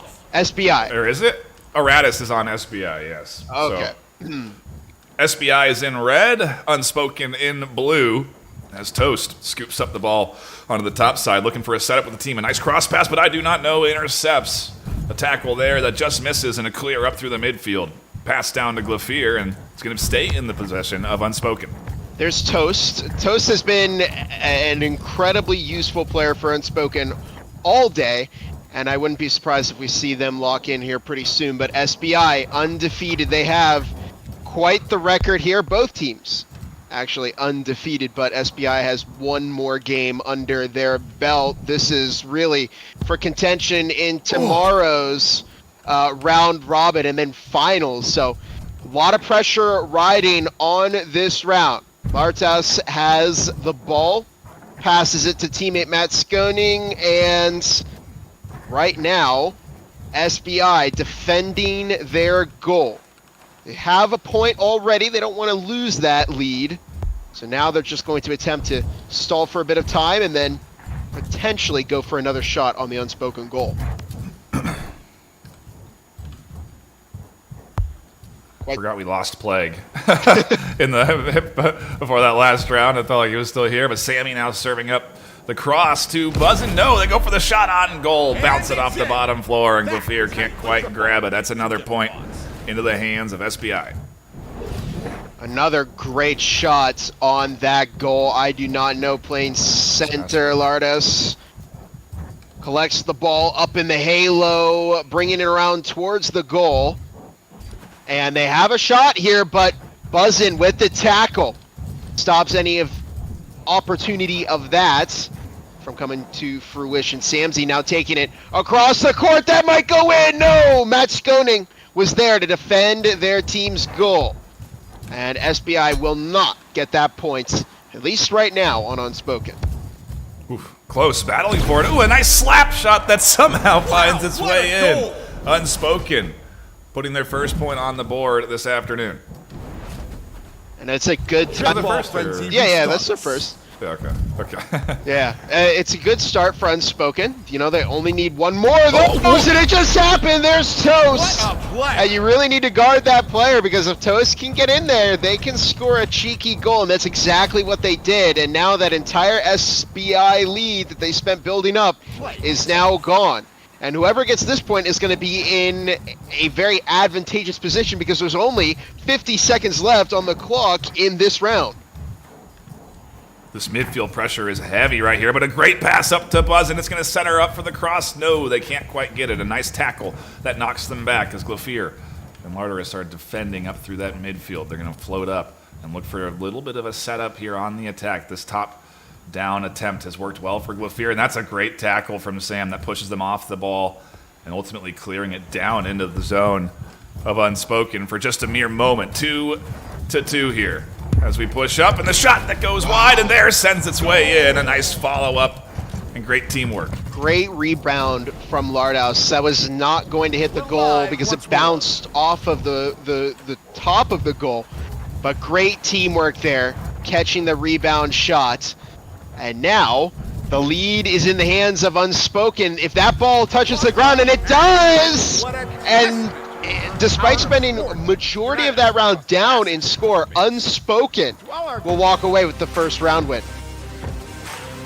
Not exactly what I expected, Bob, when we dived into this, but I guess pretty dang close on the opener. And like you said, once the points start to flow for either team, really, it's kind of like a cascade. You know, you can. I think it's because of teams struggling to get out into the midfield. You know, it's very different from having a ball start in the center and shoot up and down versus you having to take it out of your goal, get through that midfield defense. When a team's really good at putting up a strong midfield defense, it just makes it so difficult to even maybe sometimes get that ball past your own zone. And so, like, you're just seeing the stacked defense in that center area working really well for Unspoken. And yeah, not surprised to see them taking a round win to open up this best of 5, especially once they started to get into the flow of things. How long do you think it's going to take to score our first point now, though, as we do get ready to dive into round 2? It's interesting. It took quite some time in the first round, but perhaps Unspoken is going to have a little momentum and they can easily get one at the start of this. It bounces over and is collected by Glafier, who's taking it across the court. They're going to go for the shot on goal. No, they lose control of it. And it won't come to fruition for Unspoken this time around. Samsey looks to get control back over the ball, and I do not know will get possession. They go for the goal shot, but Glafier with a beautiful tackle, going to prevent any hope of SBI getting a shot there. Samsey goes for a beautiful block from Matt Skoning. A second attempt, now a third from SBI, but Unspoken managed to defend the goal for a little bit longer, intercepted by Toast, and it's going right back down the field.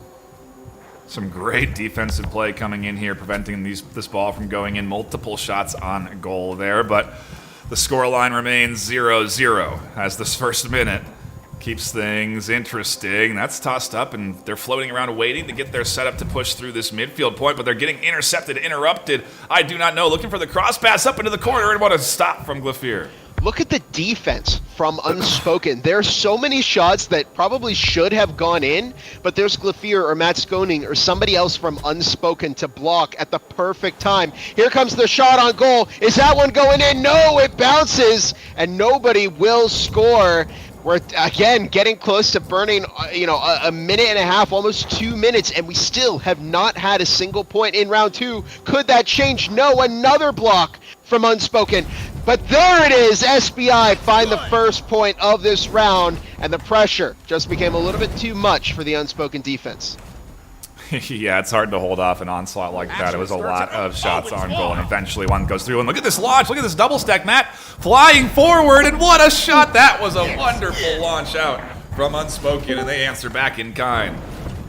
That was an incredible response from SBI.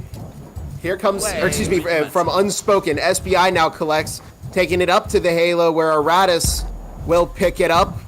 Now passed over to Samsey. We're going down through the bunker, across, over to the Unspoken goal. Tie game again, but can Samsey end that? They do! What a shot! Again, the delay. The defense just couldn't commit to that angle in time, and it ends up putting SBI back in the lead.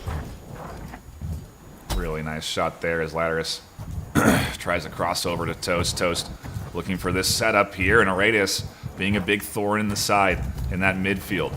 As Glafier can't get possession before Aratus again swats it away and is now going to set up their team for the push. And Toast intercepts up into the sky behind the back. Lardhouse, good pass by Unspoken. Samsey with the interception, looking to bring it back across the field. They're tackled and lose control. Matt Skoning passes to Lardhouse, and we're looking at Unspoken just kicking the ball back across the arena. Couple tackles coming out, battle in the corner, but Unspoken managed to get it across the court to the other corner. I do not know. In a tussle with Glafier, who is going to walk out with control of the ball. It's Samsey. Good pass to Buzzin. They're going to have a shot on goal, but it's tackled and rejected by Unspoken. Really nice scoop up there from Buzzin on the floor. Nice toss up to I do not know who's got that extra boost to be up on that top side, but a good tackle. Nice toss down from Buzzin again to keep it in possession of SBI as they push up here into the zone of Unspoken. And the shot there can't quite go through. Good defense, denying it. Another really high shot attempt from SBI. They're trying to get the altitude over the Unspoken defense, but I don't know if it's going to work more than once. Good tackle from Toast, but they lose control of the ball temporarily, passed across the court, and that might actually go over to SBI. Less than a minute on the clock here, and we are tied. This could come down to overtime. Matt Skoning looks to collect the ball while their teammates harvest some boost. Buzzin tackling. It's a fight for control, but Matt Skoning will have possession. It's passed, tackle up in the air. Several people go for it. Lardhouse passes it back. Toast collects, but it's rejected once more. Glafier in the back line looks to collect the ball now. Only 25 seconds on the clock. It's down to the wire, 1-1. Aratus is going to go for the goal, but the ball is taken from them once more. Toast up in the air. They're sending the ball back down the court. Lighthouse in the air, goes for the air shot, but it bounces off the backboard and it's rejected by SBI. So close on that shot. That was the one that would have put him up. They try to get again that upper angle, but everyone's got boost at this point. This Toast Glafier, and the round does end. I did think it was. I had SBI up 2-1, and so the round ends, and SBI do take that round. But never. From what I was tracking, Bob. Maybe I'm wrong, but I'm pretty sure we're tied 1 round apiece now in this best of 5. Yeah, I mean, it's a good comeback from SBI. Again, in that first round, it looked like they almost won that, but Unspoken just managed to get that sneak peek last second goal in to keep them ahead. But, I mean, what a game. These two teams, they definitely do not want to move into the losers category and take their first loss because they're both fighting really, really hard for this. These aren't blowout games. These are getting down to the very last second every time. Yeah, and I love to see the replays here that we're getting from this series. Really good coordination, and I loved this play from the squad there. A great double stack that they just fly past the defense with, and it's plays like that you're really going to start to see develop over time in a league like the VRML. So we love to see high-octane action like we've been seeing. We're going to keep seeing it as we get ready to go into round number 3. And again, thanks for everybody tuning in, hanging out, and enjoying the action this afternoon. There's another stream live right now if you do want to catch it, but why would you want to go anywhere? We just started our round 3. Right at this point, tied between Unspoken and SBI. And there's so much pressure on this, so much riding on a win here for one of these teams. This is the last round in the Swiss Championship for EU, so it's now or never for SBI and Unspoken. Ball tossed and collected by Buzzin. Good tackle, though. Toast looks to get it back, tipping it off the hand, looking to maintain possession for Unspoken, but SBI will pick it up. Yeah, nice bit of dribbling here on the bottom floor. Tried to jump out of the side there, but it's a solo push, and Glafier defends the ball on shot on goal. A really nice save there. The ball's still in front of their zone, though, but they do manage to knock it out and clear it. That was a great one-on-one defense coming in. And that's what we're really seeing stand out here, defense. But where is the defense? Nobody's home. They knock it in, finally. The first point going to Unspoken. Major misplay by SBI to not have anybody close to the goal. I think they were going to try. It got very close to the Unspoken goal, but you never want to have everybody fully committing to that goal. You need somebody at least in the back line, because in that case, there was nobody there to defend from Unspoken. And now they're going to take that early lead. Toast looks to get a second goal in, but they have to contend with Samzy. Back to Aratus as SBI maintaining control. They start off at a deficit here against Unspoken. Can they get momentum back? Here comes the shot on goal, and right over the top of Toast. It's another point, this time to the likes of SBI, and we're tied up 1-1.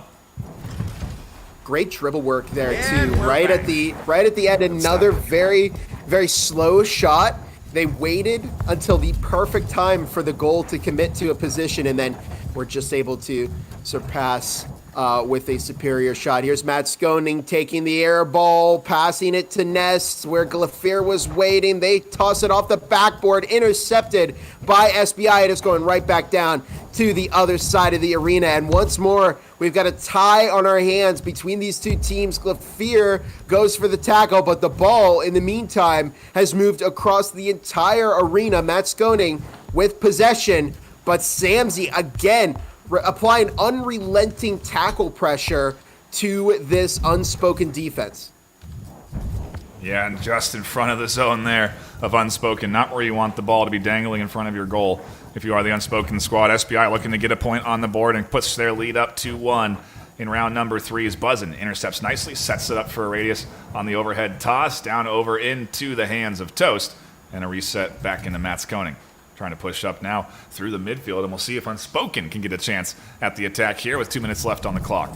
Good air ball up to Lardhouse. Matt Skoning pass to Glafir. It's in! Wow! And Unspoken take the lead 2-1 with less than 2 minutes to go in the game. This is the closest they've been to moving forward in this series. They don't want to lose this momentum now. Nice little lead here from the blue side, and now Matt's got the ball again. Gonna look for an opportunity to push up and sink another goal for his team, but he doesn't have the team there on that front line. Everyone on defense for the SBI ready and waiting, and all he saw was a wall of red in front of him. But now Matt diving back in time, and Glafir with a great save. And look at the positioning from Glafir. Not only did they block the first shot, but they also positioned themselves in a way to block a second shot on the goal. That's exactly how you play goalie in this game. And it's not an easy thing to do. That shows that Glafir has a lot of experience with the position, and they know the mechanics of this game very well. There's Aradis up in the sky, tossing it over to Buzzin. And Matt Skoning with a tackle. Lardhouse with possession. It's a shot on goal, and it goes in! Unspoken! 3-1 against SBI. 50 seconds left on the clock. And now the pressure's really on for SBI. They're 3-0 right now. They have so much riding on this round. And Unspoken is making them watch as their chances of moving forward to day 2 are rapidly ending right in front of them. Love to see this series going the distance there. Shot on goal goes high and knocked out, just barely reached into the goal to pry it out from the jaws of SBI, and the 3-1 lead maintains with 15 seconds left. It's going right back down to the other side at this point. It's not almost impossible for SBI to get the win, and they're just holding the ball. We might see a victory shot here from Toast. They toss it, and it's in! And right at the exact same time that it ends, and Unspoken take the win against SBI. Here we go, Bob. We're into a series this afternoon. Both teams taking round wins, and now Unspoken advancing it on to what could be series point. This is best of 5, so now that we have this going, we are going to go into round 4. If SBI win, then we're 2-2. We go to round 5.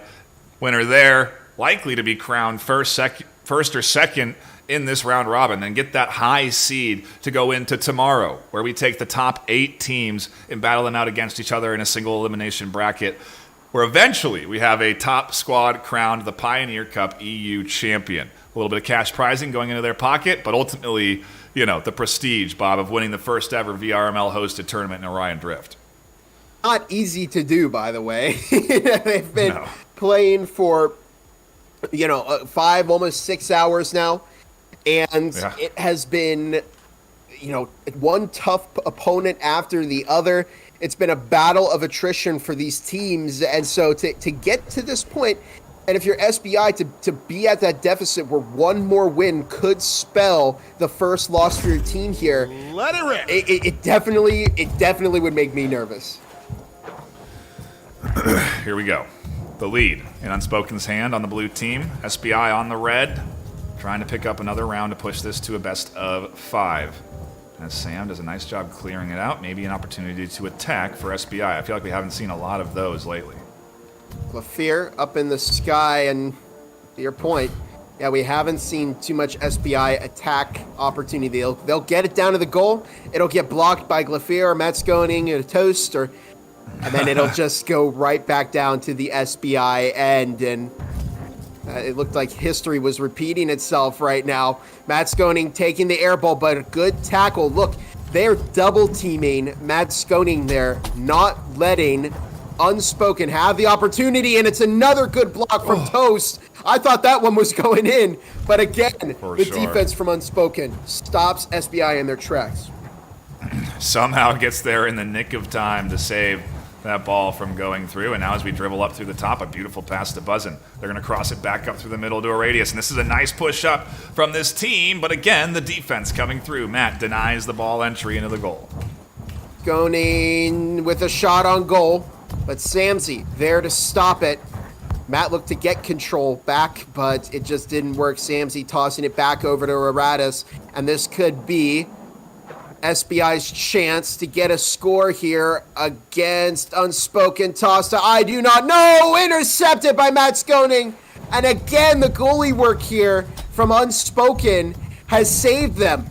Oh, it's in to add even more salt to the wound on top of that. Unspoken with another point. They're not wasting any time. Good opening cross here, and lost early control. I do not know. Does not know. Lardis is right behind them. Clefairy going to scoop it up and keep possession into their hands, but no, a nice tackle there. Buzzin clears it out. Matt Skoning going to be center mass to pick that up, toss it out, and keep things in possession of Unspoken. The lead comfortable for them at this point, and looking to extend that a little bit more with 2:40 left on the clock. I do not know. Running through the sewer, it's up in the sky right now. Toast blocks the ball once more. I do not know, looks for the interception. The ball down next to Bunker. Buzzin collects it, going for the attack onto the Unspoken goal. Aratus takes it, but they lose control. Clefairy and Lardis collect the ball, and it's just in a battle for control in the middle of the court. Samsey has it, going for the shot on goal. Clefairy moves, but there's a block from Unspoken, and SBI will not get the goal. They try again, and it still won't work. Such good defense coming in from Unspoken, making it so hard for SBI to get in. They're seemingly very in sync when it comes to holding down that goal. And there's always someone there scooping up and defending that shot from going through. Unspoken ever closer to locking in this series win, but not quite there yet. What a great bit of passing as Clefairy knocks one through home, and that's what you'll love to see from a team like this. I can't believe my optical sensors. 4-0, and you're wondering where SBI is in this match. I wonder maybe they're just getting a little demoralized from how this is going for them. But it's been tough to play against Unspoken, especially their defensive play has been so on point in this series. Samsey on bridge right now, looking to send it over to Ness, but look at the block again from Matt Skoning, not giving SBI the opportunity to get the ball anywhere near the goal. Battling in the corner for possession is SBI having a tough go here as they cross out. All right, SCU looking for something I do not know. Does have possession of ball. Tosses it down for the clear. Toast going to scoop it up in their zone. Gets it themselves, but battling for it. Not easy. Nothing's easy. Everything contested heavily by this SBI squad. Nothing is definitely easy here, and only 30 seconds left on the clock. To get 4 points in that time, going to require a miracle from SBI, especially with Lardhouse collecting the ball, and another shot there. What a play! And we could see a mercy if Unspoken gets another point on SBI. That would be a dominant way to show your opponent out of this Swiss tournament. Absolutely would be. It'll be the last round of the Swiss bracket this afternoon. Tomorrow we'll have 8 teams crowned. Unspoken certainly to be one of them as they lock in their third win in this best of 4. And we wrap up the afternoon for EU here on the caster's desk. We're going to get 20 minutes before NA starts. So we do appreciate you offering us a break, but we do have to go. No interviews, nothing like that. We'll get those maybe later in the series tomorrow. But for now, my name has been Nightfire with 2 E's. My co-caster, Gibular Bob, thank you for tuning in. Catch NA in 20 minutes on this exact channel It'll all be happening all over again for another 5 to 6 hours of high-octane competitive Orion Drift. We appreciate you sticking around. Until then, stay classy.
Orion Drift VRML is brought to you by Another Axiom, Helga, the esports manager. Thanks for watching VRML.